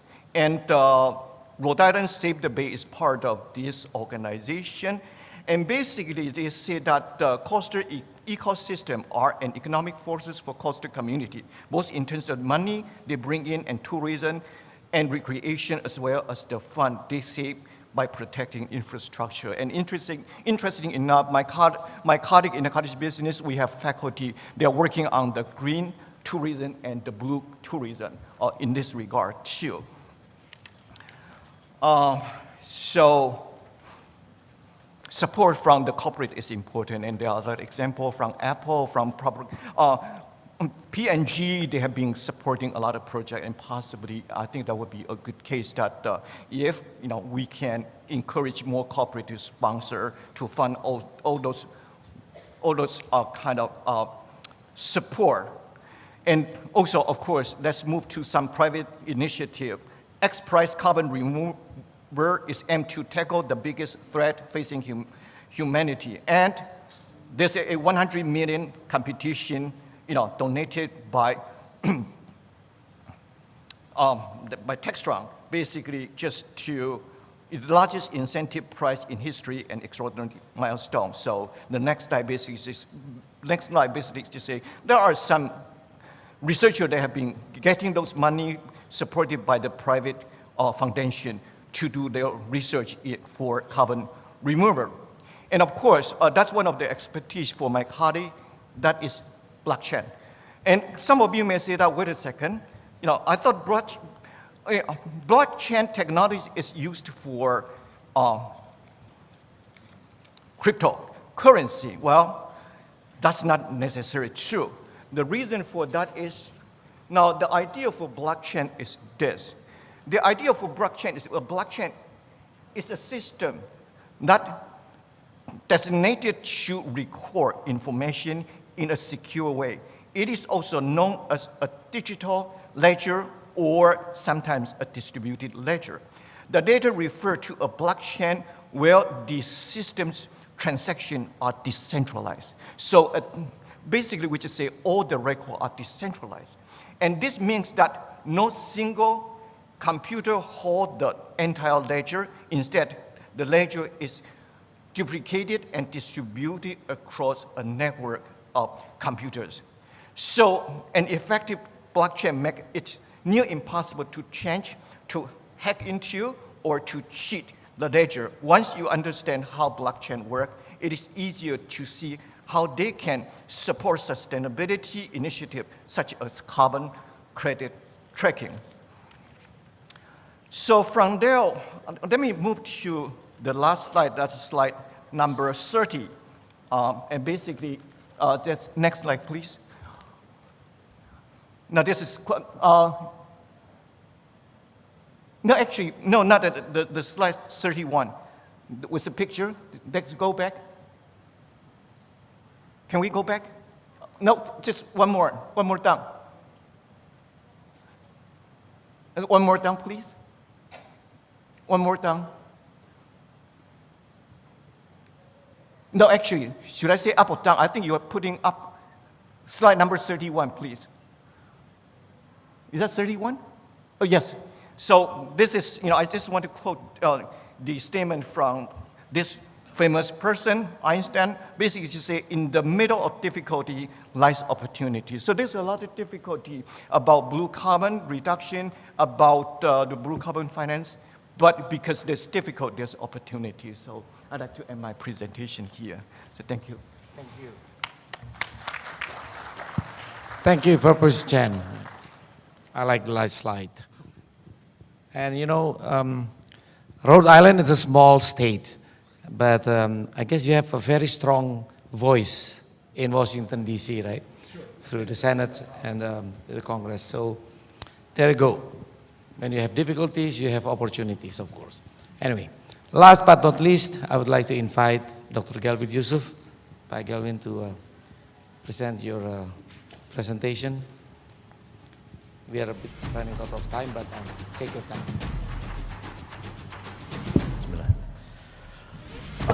Thank you, Pak Tony. Thank you for inviting me to this meeting to talk about the blue carbon. I started to be actively involved in blue carbon initiatives during the first initial stage of blue carbon in Indonesia back in the year of 2009, quite a long time ago. Today I will not be talking as a scientist on blue carbon, because I'm not, but rather I will focus on conveying the challenge, opportunities, and solutions in entering blue carbon market from a planner perspective. Most of the content of my presentation today is based from various published articles. So allow me to start my presentation now. Ladies and gentlemen, blue carbon is simply the term for carbon capture by the coastal and marine ecosystem. So why do we need this blue carbon? Indonesia has the biggest mangrove forest, around 3.3 million hectares. However, 19% or equals to 600,000 hectares of mangrove area in Indonesia are in critical condition. In terms of seagrass beds, from 2015 until 2021, Indonesia has 0.3 million hectares of seagrass beds with an annual declining rate of around 2.8%. Mangroves, tidal mass, and seagrass are important to maintain water quality, healthy fisheries, and to protect coastal area from storm and flood. This is, I think, some of the panelists have already mentioned about this. In the coastal area, mangroves, tidal marshes, and seagrasses function as a carbon sequester that capture and store carbon into biomass and substrates. Despite of having only a relatively small area compared to terrestrial forests, coastal ecosystems are capable of higher carbon absorption than the terrestrial forest and for longer terms. However, in reality, financing the blue carbon actively remains challenging. Financing and transaction costs are the main factors for project sustainability. For instance, the mangrove restoration activity mainly costs around $9,000 per hectare, referring to the mangrove destruction from 96 to 2016. It was estimated around 600,000 hectares need to be restored. It would cost a total of $5.4 billion for this restoration activity alone. While costs vary widely among projects, analysis from McKinsey estimates that the cost of protecting ecosystem is immensely lower, on average under $6 per avoided metric ton of carbon dioxide emissions.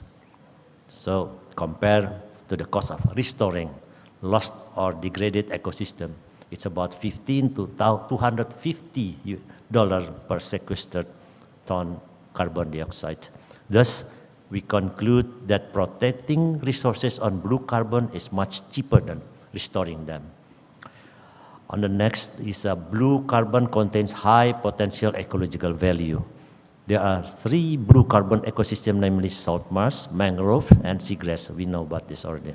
However, in my presentation next, I will only discuss on mangrove and seagrass. The graph on the right explains the abatement potential from blue carbon ecosystem by 2050.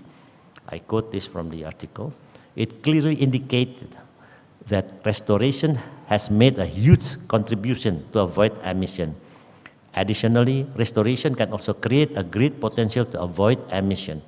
Thus, when combining these 2 activities, protection and restoration, can reach from 0.4 to 1.2 metric gigaton of carbon dioxide per year. And this amount of potential between 0.4 to 1.2 gigaton carbon dioxide shows how significant the result would be if we maximize our effort to unlock this potential. Considering the great potential of seagrass and mangrove in Indonesia, Indonesia has the Presidential Regulation number 98/2021 on the implementation of carbon economic value to the achievement of national determined contributions and the management of greenhouse gases on national development as the primary guidance for the implementation of blue carbon scenario. So thanks for this regulation that we already received. In details, if we see the presidential regulation, Article 8 discusses mitigation and Article 32 focuses on adaptation. Both articles state that blue carbon actively implementation will make a significant contribution to that achievement targets of Indonesian NDC. In the government regulation, it clearly stated that there are 2 approaches in implementing blue carbon solutions. First, restoration or removal offset, and the second is avoidance offsets. These 2 approaches are important as the initial step in developing carbon market. According to Refinitiv, a global provider of financial market data and infrastructure in financing carbon solutions, the traded global markets for carbon dioxide is valued of 760 billion euro in 2021, where 270 billion euro annual carbon markets come from government mandate schemes, such as the European Union's fast emissions trading system, which limit the high emitting sector emissions and requires companies above their limits to buy carbon credits. Meanwhile, multilateral and development agencies can fund innovative and scalable programs, Members of the COP26 made significant progress when they ratified Article 6 of the Paris Agreement, which focused on how countries can pursue voluntary cooperation to meet their climate targets. In this regard, the role of multilateral and development assistance agencies is very important to fund innovative and scalable programs. This can also support Indonesia in the pursuit of voluntary cooperation to meet their climate targets through member nations of COP26, which have made significant progress. This goes to mutual cooperation because under Article 6, countries use emission trading to pursue their NDCs. Now it is time to describe the challenge in carbon market, particularly the voluntary carbon market, which will need to overcome challenge and also prepare the mangroves and seagrass resources to become potential carbon markets. There are several challenges facing the mangroves and seagrasses ecosystems when we plan to establish the target level of the carbon market either by avoidance or through restorations. First, the challenge is it sustainable for voluntary carbon market to avoid loss of carbon stock and sink? Is blue carbon project sustainable for the long term? The answer depends on the continued protection. It should also be used as a buffer system that is beneficial to the community. While the restoration of the voluntary carbon market, the long-term viability will be affected by multiple stressors, including climate change that can account for long-term uncertainty. This is uncertainty also mentioned many times by other speakers. For instance, buffer system and metric ton may cause difficulties in accounting for the carbon value. Then, is there a potential for leakage for voluntary carbon market in the avoidance of carbon stock and sink loss? According to the scientists, carbon sequestration in the area for conservation that will flow out of the area with significant proportion because they are natural ecological process that has impact on the carbon accounting. Meanwhile, the area for the purpose of restoring carbon sinks will not face significant challenges. Then another challenge, is there an additional based on a credible baseline? How important is the baseline for measuring emissions? Baseline is very important to avoid loss of the carbon stock and sink because especially in the seagrass, there is limited historical data, while the restoration of carbon sinks does not face a problem. Then, either on avoid loss of carbon stock and sink or on restore carbon sink, both must be counted once. It is necessary since most common challenge is related to double counting. Can monitor, reported, and verified MRV be implemented? Restoring carbon sink will be potentially high cost. This is related to the monitoring and verifying carbon sequestered in sediments, especially those of large underwater seagrass meadows. Then I would like to show that we already know that challenge in entering the voluntary carbon market. It is clear that entering voluntary carbon market is not easy for blue carbon project. It necessitates that the project must have high certainty value. In terms of global market, a synergy of three parties is necessary: the government, corporate, and the financial institutions. In terms of government, the government role is very important in creating a mechanism for carbon market running. At the global level, mostly in the European countries, the establishment on mandatory and voluntary carbon markets are supported by the governments. Government has an important role to establish policy architecture regarding blue carbon. In practice, blue carbon projects are still small in terms of overall carbon protection compared to the terrestrial carbon. In terms of standards set by FERA, I think the next slide, please. In terms of standards set by FERA, FERA is a US non-profit organization that administers the world's leading carbon credit standard, verified carbon standard. Has released the first blue carbon conservation methodology approved under any major greenhouse gases program. FERA has created a framework that makes blue carbon conservation and restoration activities eligible for inclusion in the program, unlocking new sources of financing for tidal wetland conservation and restoration. On the other hand, corporate or companies are looking to offset their carbon emissions. This carbon offset is primarily aimed at the companies whose businesses are very closely related to marine activities such as transportation and marine fisheries. Now it's time to describe the challenge in carbon,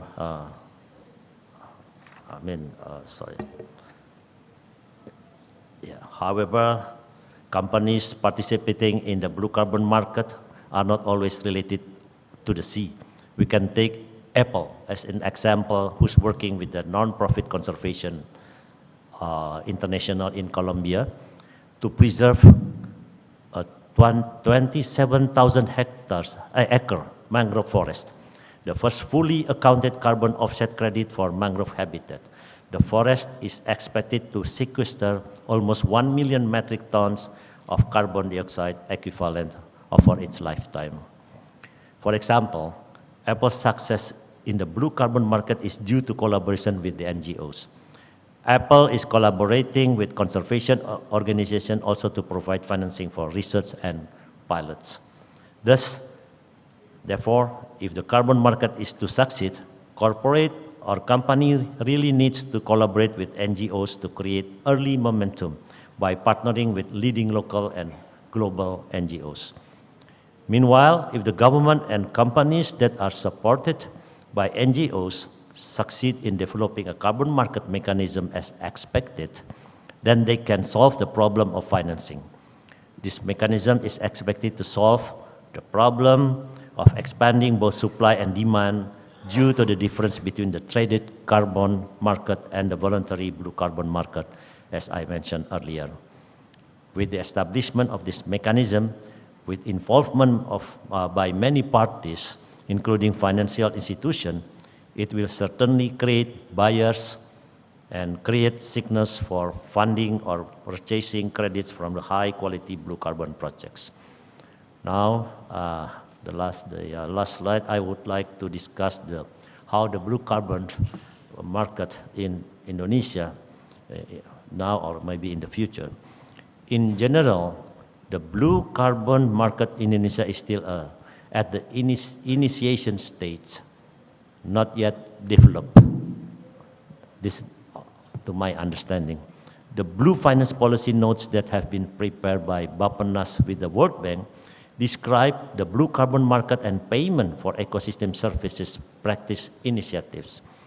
This idea developed blue carbon financing models and planned impact that can be implemented by the national or provincial or district public services agency such as BLU, Badan Layanan Umum, or BLUD daerah. In this case, the government of Indonesia has established BPDLH in the Ministry of Finance, ICCTF in BAPPENAS, and also LPM UKP in the Ministry of Marine Affairs and Fisheries. As government of Indonesia, as managers of funds related to the environment, climate change funds, and funds for the marine and fisheries that can collaborate to develop blue carbon market. As stated in the documents, firstly, we have to provide enabling environment and policy interventions in accordance to coordinate investment and activities in the blue finance sector. Secondly, it recommends the development of one or more blue finance instruments to address the financing gap in marine conservation and coastal livelihood, with consideration for the Indonesian local context and in the line with international best practices.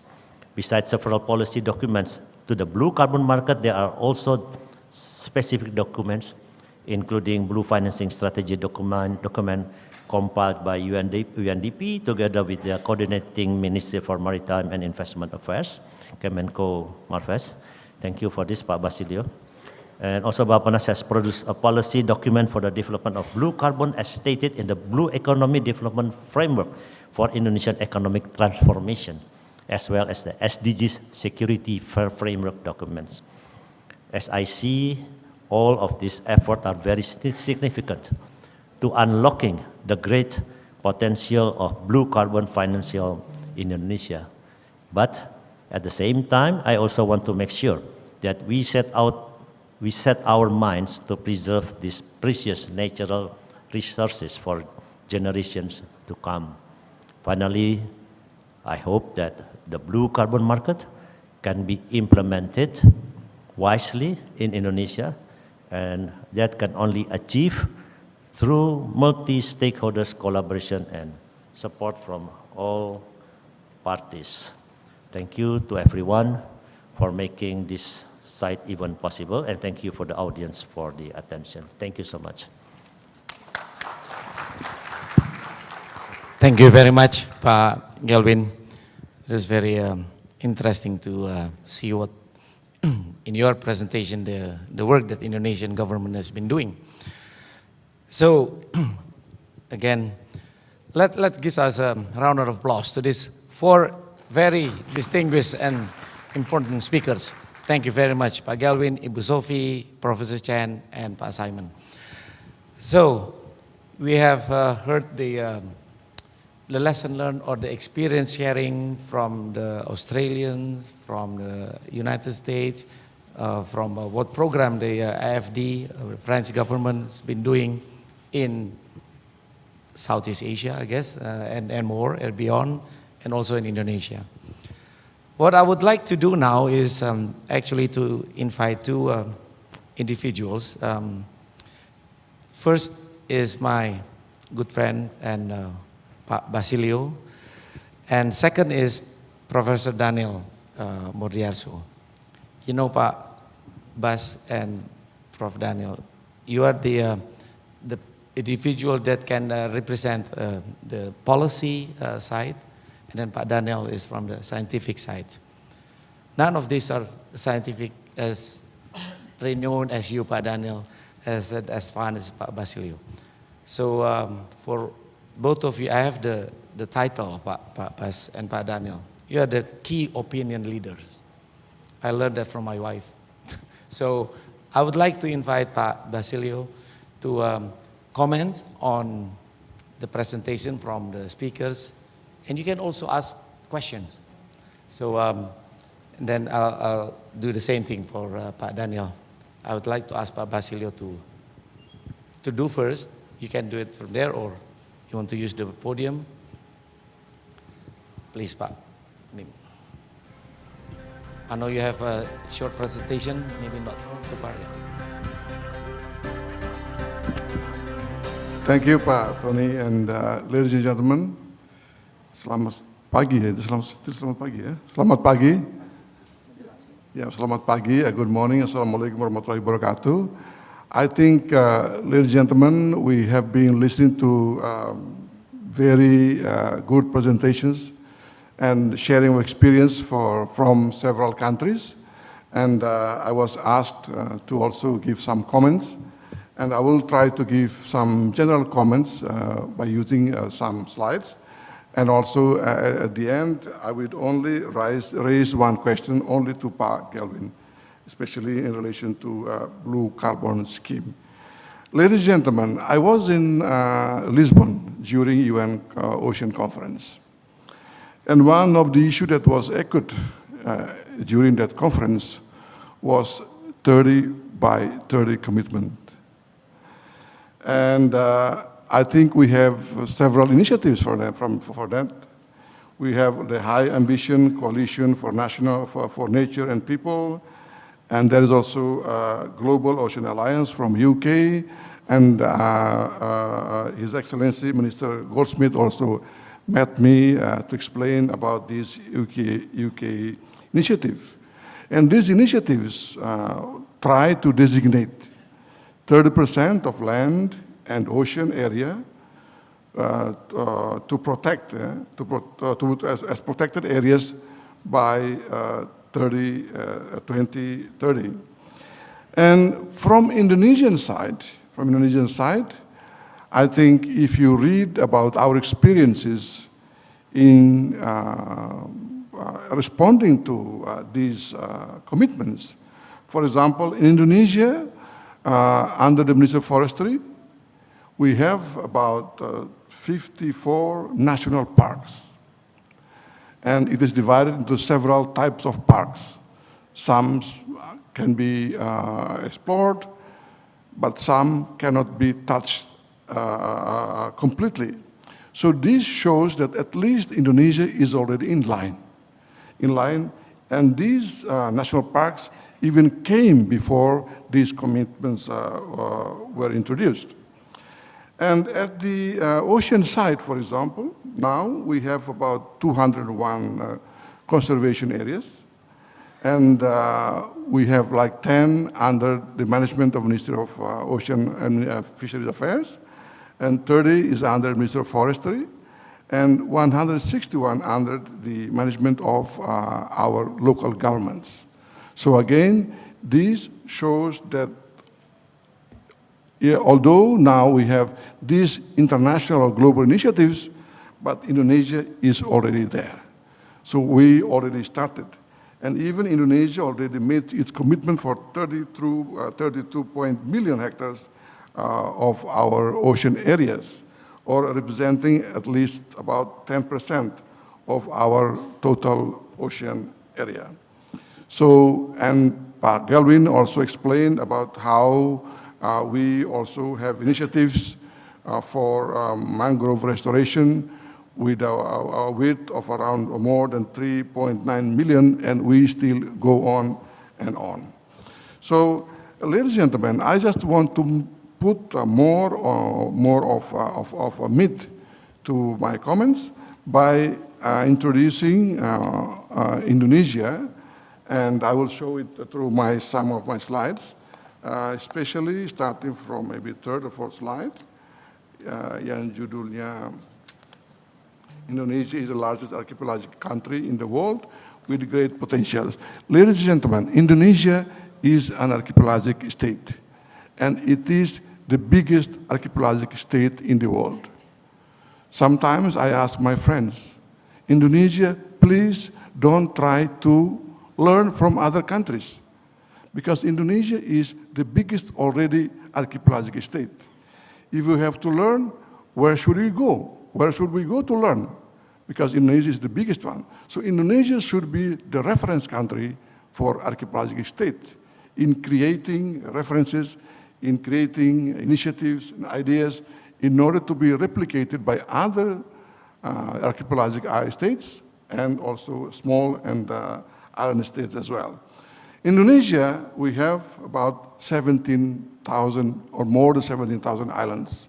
It is not easy to manage. Some countries even said it is magic to manage such a big country with so many thousands of islands. Our coastline is 108,000 kilometers. It is too long to be protected. It is too long to be guarded.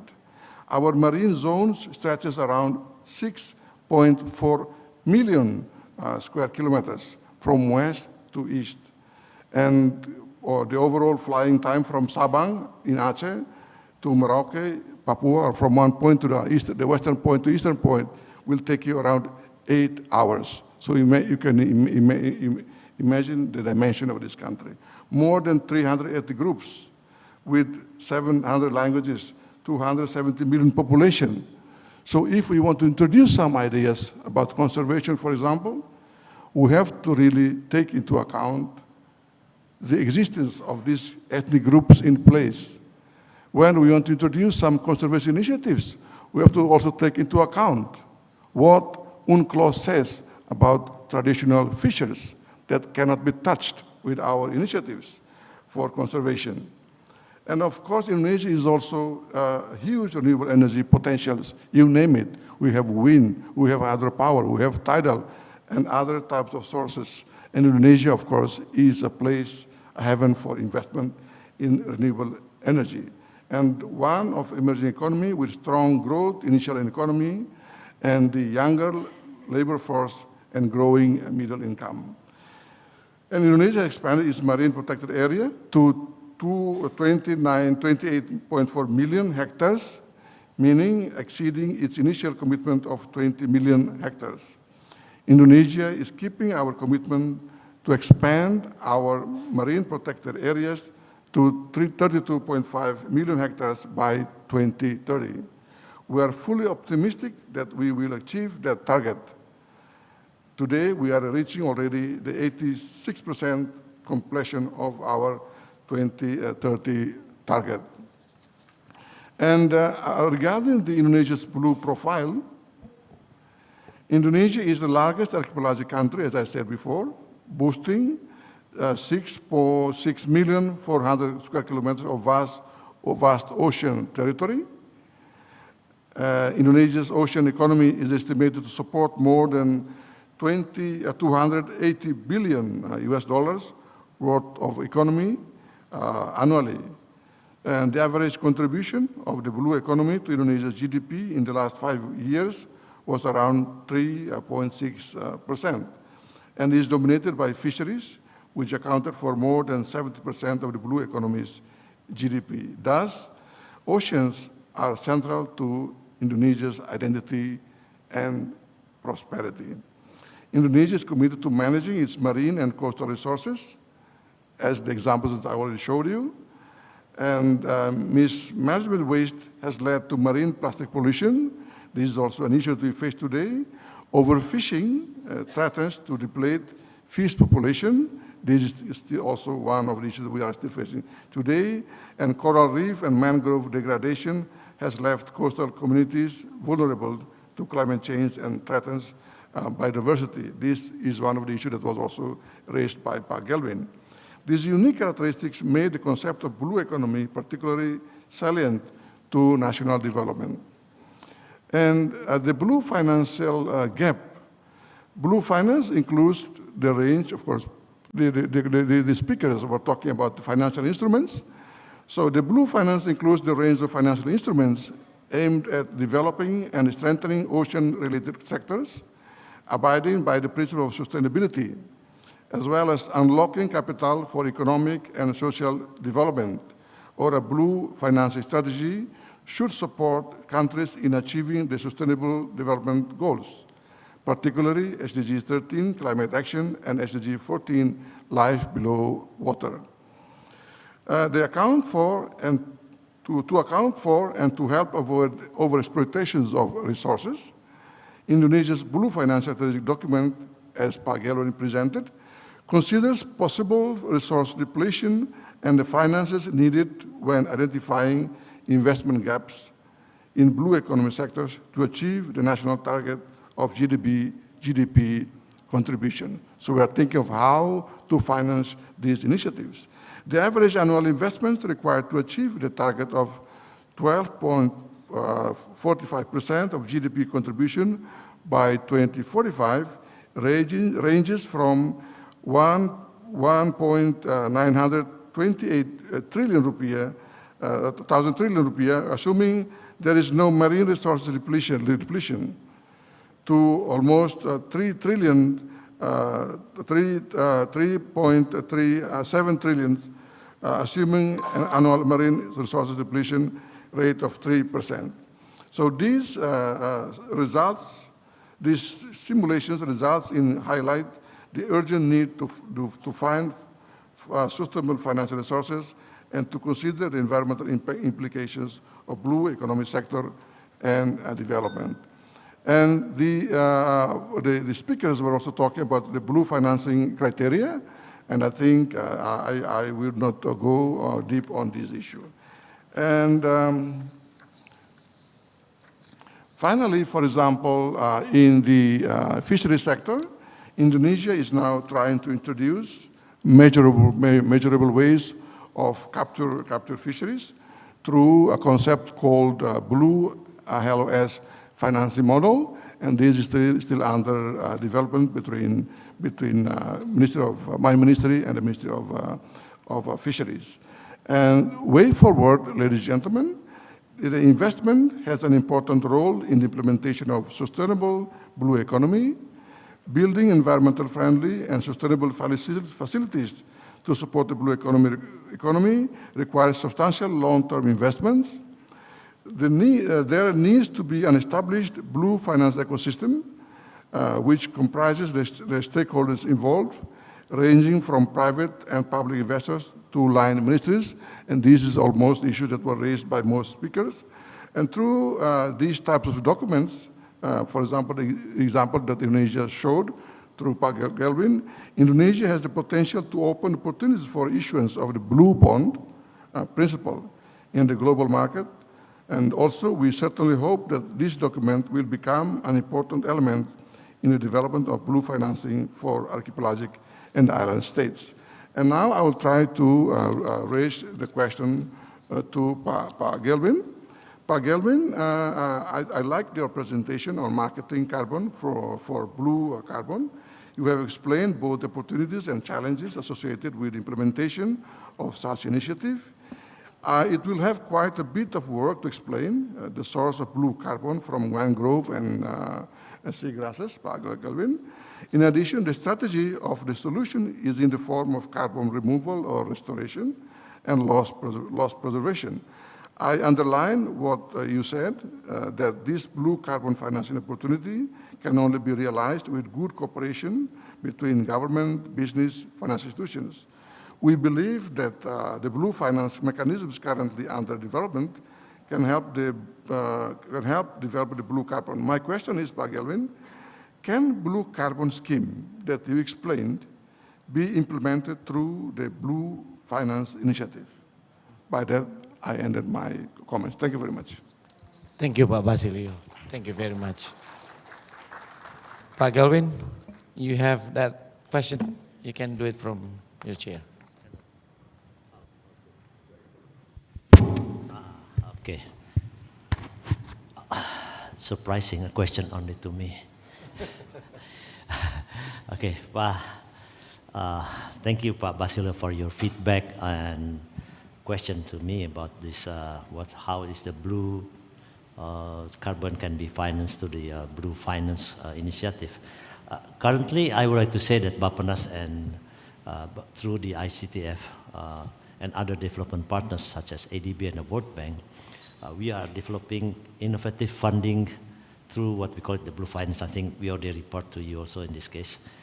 In blue finance, the government plays an important role in our case for the Indonesia to determine which projects can be offered to the investor, such as any projects that we already discussed on it. Investments can occur when the return on investment is quite promising or very attractive to the investor. This is quite different, such as when we compare with the experience like Apple, who are working with the NGOs and the local communities in Colombia to preserve some area for the mangroves, or the Protect Gamble with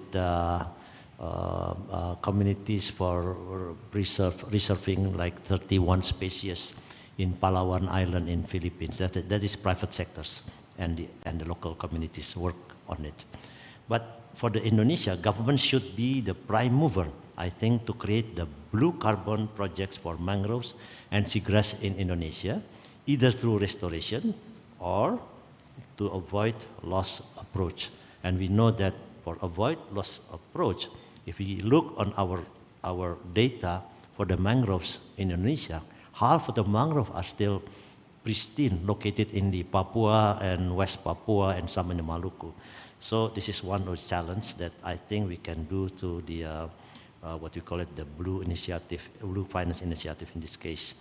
The created projects must be economical viable and must be involving the stakeholders, key stakeholders, as I mentioned before, the financial institution, the government, and also the corporates that working with the NGOs.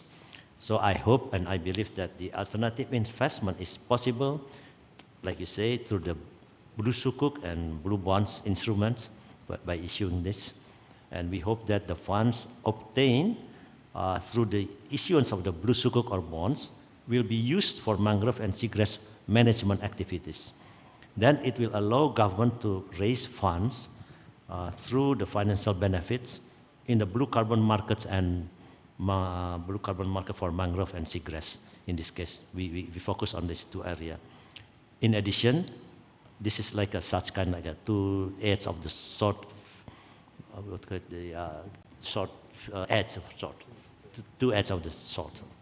So the funds obtained from the blue carbon market can also generate benefit that Indonesia can use it to contribute to the national determined contribution.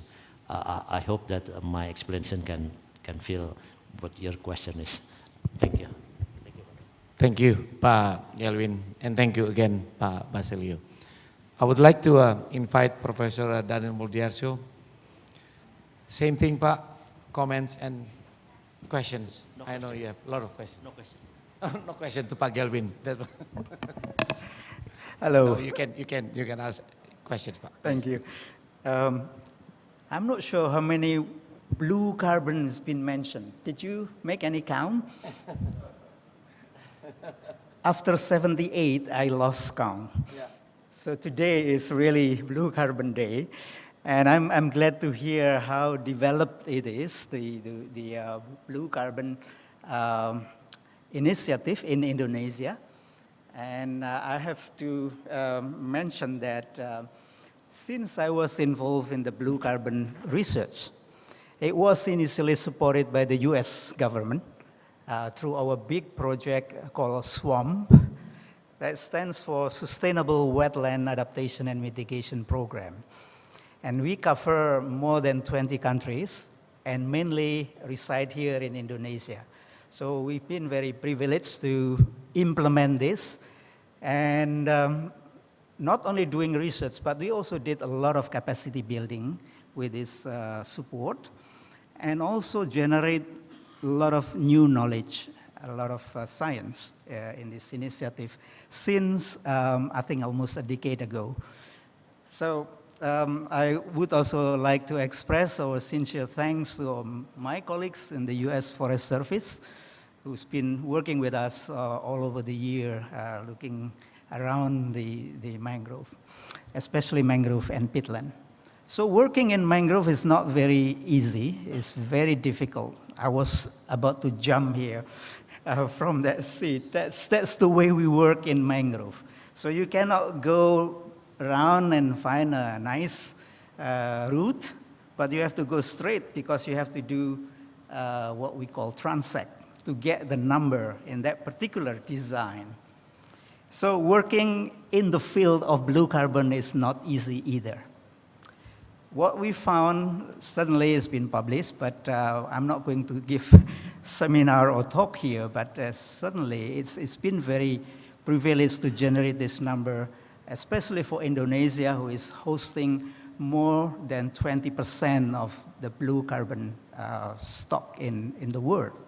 So we have that huge coverage of carbon and mangrove in Indonesian coastline ecosystem. The problem here is that most of our knowledge, the generated knowledge, is understood as the way we mitigate climate change only. I think we are glad that in the Paris Agreement, the word adaptation for the first time is put in the paper, in the decision, in equal manner like adaptation, like mitigation. So please remember that mitigation and adaptation are now in equal footing. So when we implement blue carbon, especially on the financing of blue carbon, I think adaptation should be factored in. Probably, if it is not questioned, you can respond, Pak Gelwin. How can adaptation be part of this enterprise? Would private sector, if you want to blend this finance stream, be interested in adaptation? Will big hotels like this be flooded or submerged or inundated in 50 years? Are they not interested to invest? How can the government mechanism be able to accommodate that kind of interest long before things happen or predicted to happen? Sea level rise is not a story. It's happening today, now, here. So I think it's very utmost important to attract private sector in this enterprise. Another issue that we found a bit distressing when we found these numbers, especially in the context of mangrove restoration. People think it's widely understood that, you know, you're planting mangrove today, you will sequester carbon. No way. It's not like, you know, turning your hand like that. It's happening overnight. It's a lot of challenges to get this restoration succeed. So the important message here, I think, is conserving the existing mangrove. But Gelwin, you mentioned about 80-something% are still in intact or at least not critical condition. So I think we should not miss the boat. We need to protect and conserve the existing mangrove to be able to avoid emission. Now, let me bring back the story of CDM era back in 2000. When it was enacted, a lot of promises, a lot of expectation that there will be heaps of money through CDM. But this is completely difficult mechanism, CDM, as it stands. People have to do here and there. The governance system has to be secured, da-da-da-da. And at the end of the day, it did not fly because the regulatory framework, the technicalities are so difficult. So what I'm saying here is, let's make things easy. I do not mean to undermine the science and the knowledge around it, but if it is getting complicated and uploaded with lots of regulation, I doubt it will fly. So among so many CDM projects in Indonesia, as far as I know, the AR CDM, afforestation and reforestation CDM, I don't think it's even a handful of projects flies.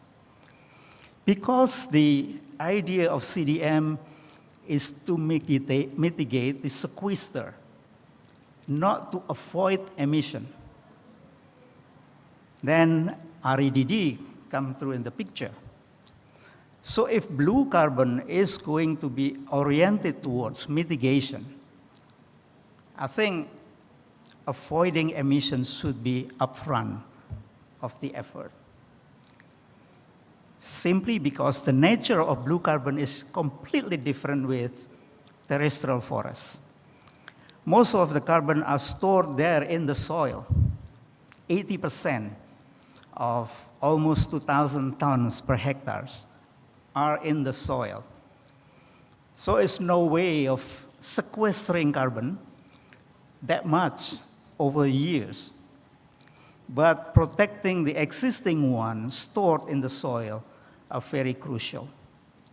So avoiding emission from the excavation of carbon, oxidation, you know, this kind of activities will be very significant in reducing emission and reaching the target of emission reduction. So it's good that in the NDC, blue carbon coastal ecosystem are there now so that we can, one, use this as tool or platform to do mitigation and adaptation at the same time. So on the global perspective, I'm glad also to be associated with IPBC. When C4 was part of the institution who established the IPBC, we are one of the founding organizations back in 2015 during the Paris COP. And I guess a lot of countries are interested to join this. So far, it's only 4 or 5 handful of countries, and we need more countries to join, but a lot of organizations joining it. And from the Indonesian perspective, I think we should play a bigger role in the IPBC. So thanks to Australia, it's been leading this for years, since 2015 or 16. So conservation of mangrove and coastal ecosystem is very, very crucial, and we need a strong policy as well. And this is one thing that we perhaps also need to put in Indonesian context about the next RPGM end. So when the 2024 ends, Indonesia will be entering new government suddenly and a new RPGM. And if blue carbon is mainstream in the next RPGM very accurately, I think we can achieve a lot towards 2030. The follow net sink scheme and other initiatives related to the use of terrestrial and wetland ecosystem to achieve Indonesian emission reduction target. But we need to remember, when we are engaging with private sector, NGO, investor, financier, the topic of today's conversation is enabling conservation, right? And how to put money there, who are interested to put the money. If we think that this benefit will be sold out, I think we are wrong. Some of the carbon benefits should retire here. This is Indonesian context, because Indonesia has to meet their target, right? So we have to be fair with the potential investor, that it has to be partly, in the market, but partly kept at home. So this is very important, I think, to have conservation-related project, to have the buy-in from the community. Because if you only introduce restoration, and then a huge asset of carbon in the conserved or protected area is missed, then you miss the boat again. So getting the buy-in from the community is very important. We hear every single day how difficult it is for this local community, the coastal poor community, to be part of that process. And I'm glad to hear the AFD is doing a lot on this by putting ecosystem services, co-benefit. So I think it has to be nicely balanced between carbon benefit and co-benefits, the ecosystem services, etc. Last point. With regard to the financial, this is not my area, but I'm curious to share, or at least mention it here. Well, when conserving mangrove is going to be in the market, and you have bonds, be it blue or green, whatever color, but it is very important, I think, to blend that with the state budget. It was mentioned in the opening session that state budget is a meager kind of budget, but it's very important that we have the ownership. And when private sector coming in, I think this is the time when we have to be able to monitor properly, not only monitoring the carbon budget or balance or accounting, but also the financing. So MRV is not limited. I've been working on MRV for a long time, and I think it should also take care of the financial MRV there, so that the things are getting more and more transparent. People can look at it, the sheet, and who is getting what. So the question here, any of you can answer. What kind of business model here? This is from my ignorance in business. I'm a biophysicist. What kind of business model that can be included in that kind of initiative? And it can be strongly part of the bankable pipeline.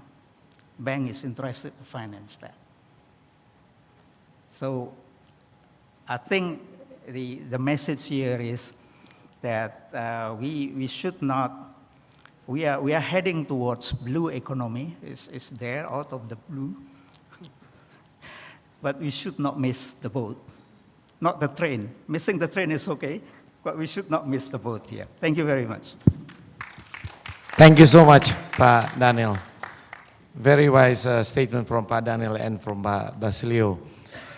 Let me just echo that questions. I would like to start with Professor Chen, and then Ibu Sophie and Pak Simon. You know, Sure. comments, yeah. I end my presentation with a quote from Einstein. It says, "In the middle of difficulty lies opportunities." But for me, I always like to add to that. I will add that two different sentences, and that is, in the middle of opportunity lies business. And after that, I would say that in the middle of business lies quality of life and prosperity. So the key has to be how to turn those difficulty into opportunity, how to turn those opportunity into business, how to turn those business into prosperity and quality of life. To me, is you need to have design thinking, and you need to be very entrepreneurial spirited. You need to have that lean startup spirited, and to set that strategy. Nobody can tell you what is the best business model. In corporate strategy, it has to be data oriented. And as I mentioned that in a lot of, like even for the coastal resilience fund, basically they have to look at a regional focus. Every country is different. Every region is different. Even in Indonesia, every region has to be different. Or they will be different, I shouldn't say has to be, they will be different. So there's no such kind of business model as one size for all. And that the data, talk. And when the data means you have to look at, just say, make sure that you talk to all the stakeholder and make sure that you are able to convince those, investor what is the value proposition. So to me, is as a business faculty, I think that's what I would say. Yeah. Thank you. Thank you, Professor Chen. So identify the uniqueness as well as how you have to involve actually everyone, so that, like Pak Daniel said, you don't miss the boat, not the train. Ibu Sophie, maybe in general terms, I would like you to maybe elaborate a little bit on the involvement of the private sectors, how we can bring them. Let me just help you. Yeah, thank you. Regarding the involvement of the private sector, of course, this is an objective because the private sector is a major actor of reduction of GHG. So I think for big companies who have some commitments to reduce their their GHG emissions, it could be very interesting to commit and to make business with credit carbon, and so with companies or in the framework of projects which can issue carbon credits. So this for this project and the development of these projects in all areas which have potential, the involvement of the private sector is very interesting. So for the companies themselves, also for the state budget, because it means that the public budget or the budget of the government won't be too much requested. So it could be a great source of also economy, and so to make them involved. But so I think that if the private sector is a major actor of this economy in development, it also must, we have to be aware of the safeguards and so to protect and not to have a too liberal system, I can say, which for the project, and that's what IFD promotes in every project, it's to take in account the benefit for the communities themselves. So the private sector, okay, the financial business and the financial profit is not the only way to think this project. I think this project of blue carbon must be developed in really a framework taking into account the livelihoods of the communities, protection, and as Pa Daniel said, protection of the patrimonial ecosystem also, and not to commit damage, to reduce damage, because we see climate change is not only a nightmare. Climate change events are coming, seems to accelerate. We can see all over the planet, in every countries are facing events more and more important and more frequent. So with huge damage for the population. So this reduction of GHG is very important, including involving the private sector, but also involving, you must take in account everyone all the stakeholders in this, and so not to miss the benefits and the involvement and the interest of the population and of the environment itself. So I think there is a huge work also to understand and to build the financial, the model business model you said. I think the business model is not yet very stable and very well known, so it's building. We are working on it, and we are not AFD among others, of course. Everyone should work on it. So the private sector, of course, has its own part to play, and but we have to keep ethical methods and ethical spirit in managing the project. So that's it. Thank you so much, Ibu Sophie. Yes, climate change is a fact. Nobody denies that, and in the business model, I think the role of private sectors, as you underline, is very critical. Thank you. Pa Simon, still on the sort of like a general questions, but I would like you to put emphasis on, you mentioned about Blue Can, yeah, the involvement in Australia of how you sort of like integrate number of not just states but also regulations, communities. As Pa Basilio mentioned, we have huge country here in Indonesia. Blue carbon is one of the assets that we have. How would you sort of like relate that, what you have done in Australia, and maybe some sort of like a lesson learned you can share with us in Indonesia? Please, Pa. Sure, Tony. Thanks for the question. I can't talk in detail about how Blue Cam works, but I sort of just want to reflect a bit on the question from Pak Daniel, because I think it's very pertinent. It is, yeah. Certainly, from my perspective, from my understanding, the days are long gone by where economists treat the environment as an externality. I think increasingly and happily we are coming to a realization that the Earth's resources are finite, and that we need to value that. So not only from an environmental perspective, but the discussion is then also touched on the need to integrate the interests and the needs of coastal communities. So there's a sociological aspect there around livelihoods. And clearly it's a very complex equation, to really to put a value on blue carbon, whether it's blue carbon retained or blue carbon restored, is by no means an easy task to undertake. And I think as this discussion today has shown, it's one where we are all learning together. It's I guess, still a fairly young field.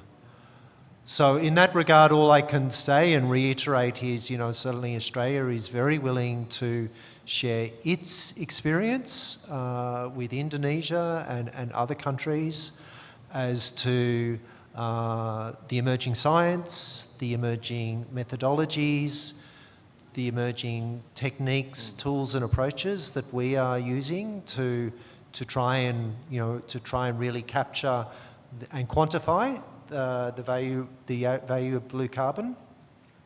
And also, I think importantly, to trial and pilot that through various project initiatives to sort of test and verify that that's a workable approach. But clearly I think it's something that we all are going to need to continue to work on together, to collaborate, to share our experiences and lessons, much as we are doing today. But this is certainly not the last discussion we need to have on this. Thank you. Thank you, Pak Simon. And I think the beauty of blue carbon is that this is where you can have the scientific and the policy advancement sort of like a very much hand in hand, like, it has to follow together. Thank you. Maybe as a chief planner, Pak Galvin, of course, I want to ask you, Pak, a chief planner in BAPPENAS, what do you see blue carbon, roles, and also where it would go for us? Because that's going to help me as well in governing ICCTF. Please, Pak. Yes. We know that the blue carbon has been initiated since quite a long time, I think more than 10 years back, if we can see that. But it is mostly simply that being stated in the documents only. So I reiterate what Professor Modiarso said, that how we can make it as a priority program stated explicitly in the 5 years plan, let's say in RPJM, or the long-term planning in the RPGP. So as a strategic natural resources, which is not only become support the livelihood for the benefit, but also that it can, what I said before, that can contribute to the NDC. I think, in short, this is the idea that for the next, what we consider that blue carbon must be stated explicitly in our document planning. That's all. Thank you, Pak. So RPJM and RPJMN should be used as a vehicle as well, right, to mainstream. Thank you very much. I know I'm so mindful of the time. Again, let's give us a big applause to these 4 excellent speakers, Pak Simon, Professor Chen, Ibu Sophie, and Pak Galvin. Thank you so much for your time, your thoughts, the ideas. Thank you. I would like to give back to the MC. Thank you. Thank you, Pak Tony Wage, for leading this interesting and fruitful panel discussion. Can we give a round of applause to the moderator and all 4 speakers? Well, now it is time for us to extend our great appreciation to our resource persons in this panel discussion. We would like to request all of our speakers and moderator to please stand up, and to present our token of appreciation, we would like to invite Ibu Sriyanti, Director of Marine and Fisheries of BAPPENAS. We would like to invite Ibu to the stage and present this token of appreciation, firstly to Mr. Simon Ernst, and then to Professor Shaw Chen, to Ms. Sophia Chapelet, and to Bapak Galvin Yusuf.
So here is the presentation of appreciation from BAPPENAS, represented by Ibu Srianti, to all of our resource persons in this panel discussion.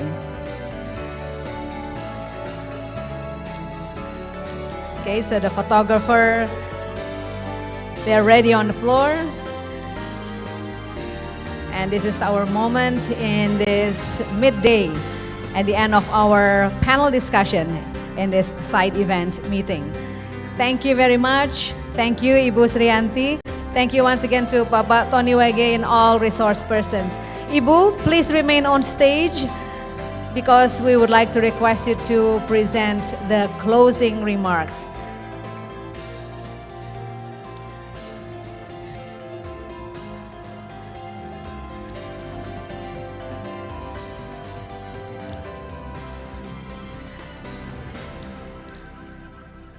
So now we would like to have Ibu Srianti, Director of Marine and Fisheries of BAPPENAS, to the podium to provide conclusion and closing remarks.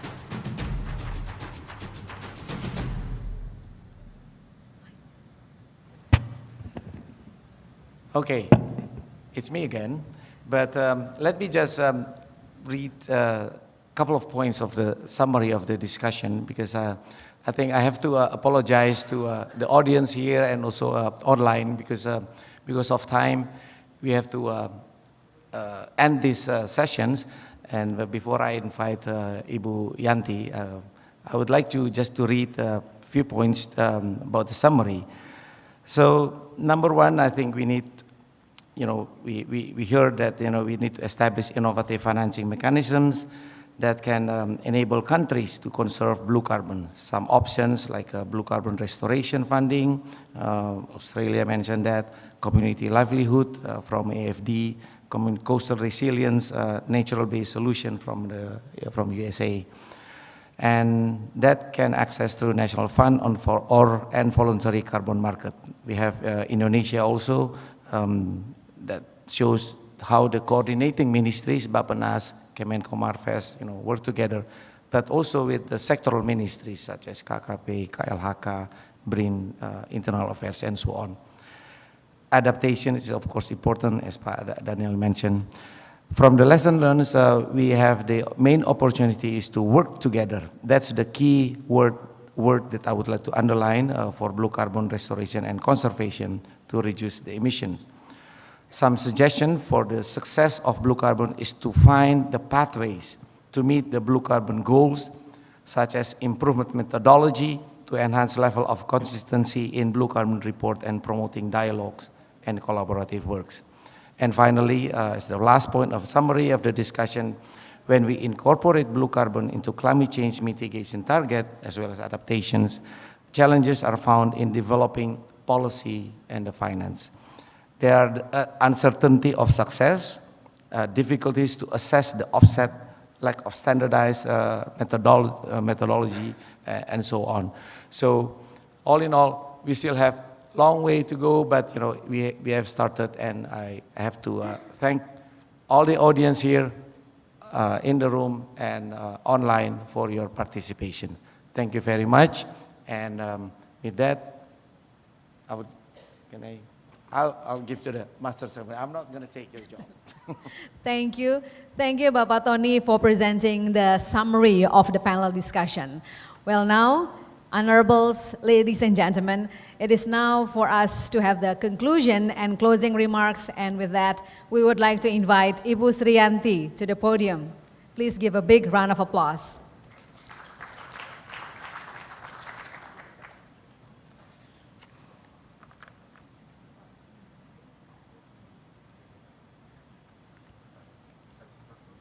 Yeah.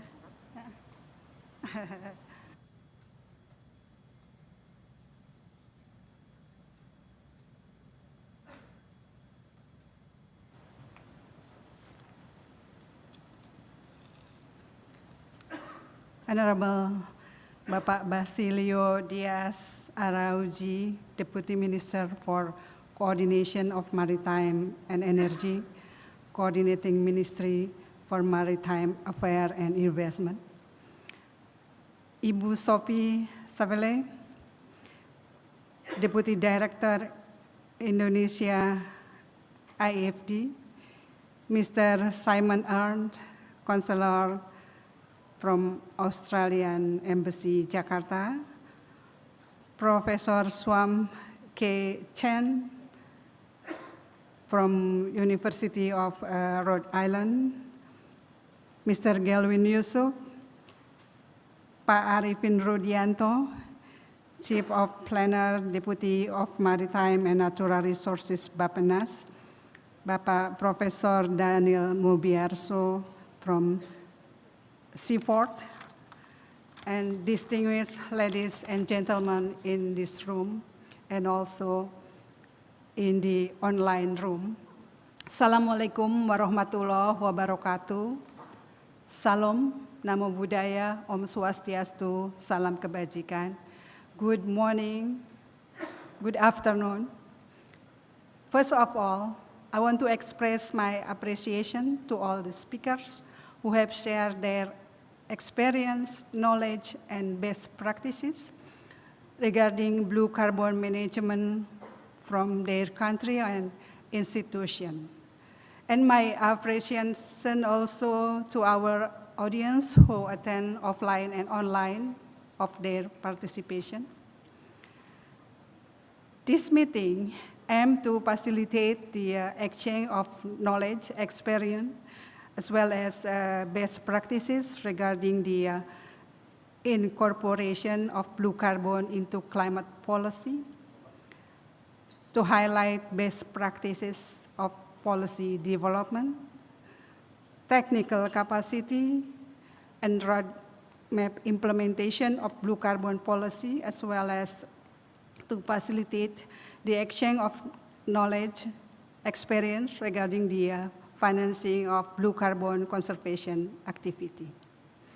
And I believe from the morning to the end of this meeting, we have learned many things from all the speakers, not only from the aspect of the ecology of blue carbon, but also the policy development and implementation related to the blue carbon management, as well as the financing mechanism establishment.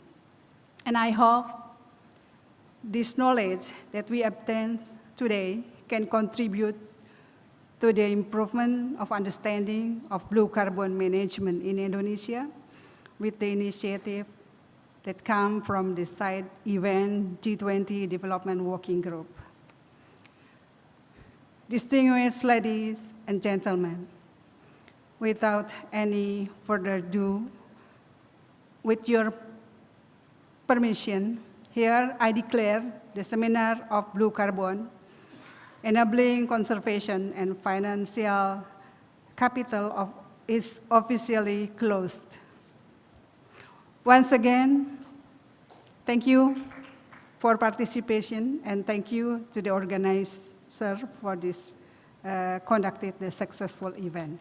Assalamualaikum warahmatullahi wabarakatuh.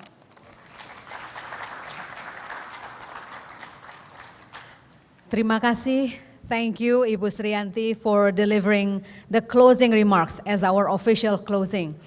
And with that, we now come to the end of this event, G20 Development Working Group side event, talking about enabling conservation and financial capital of blue carbon, an event hosted by BAPPENAS, ICCTF, and ADB.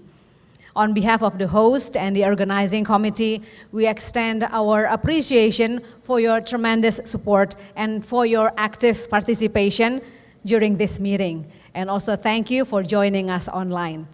I'm Nirmala Trisna, wishing you a great and productive afternoon. Thank you very much. Terima kasih.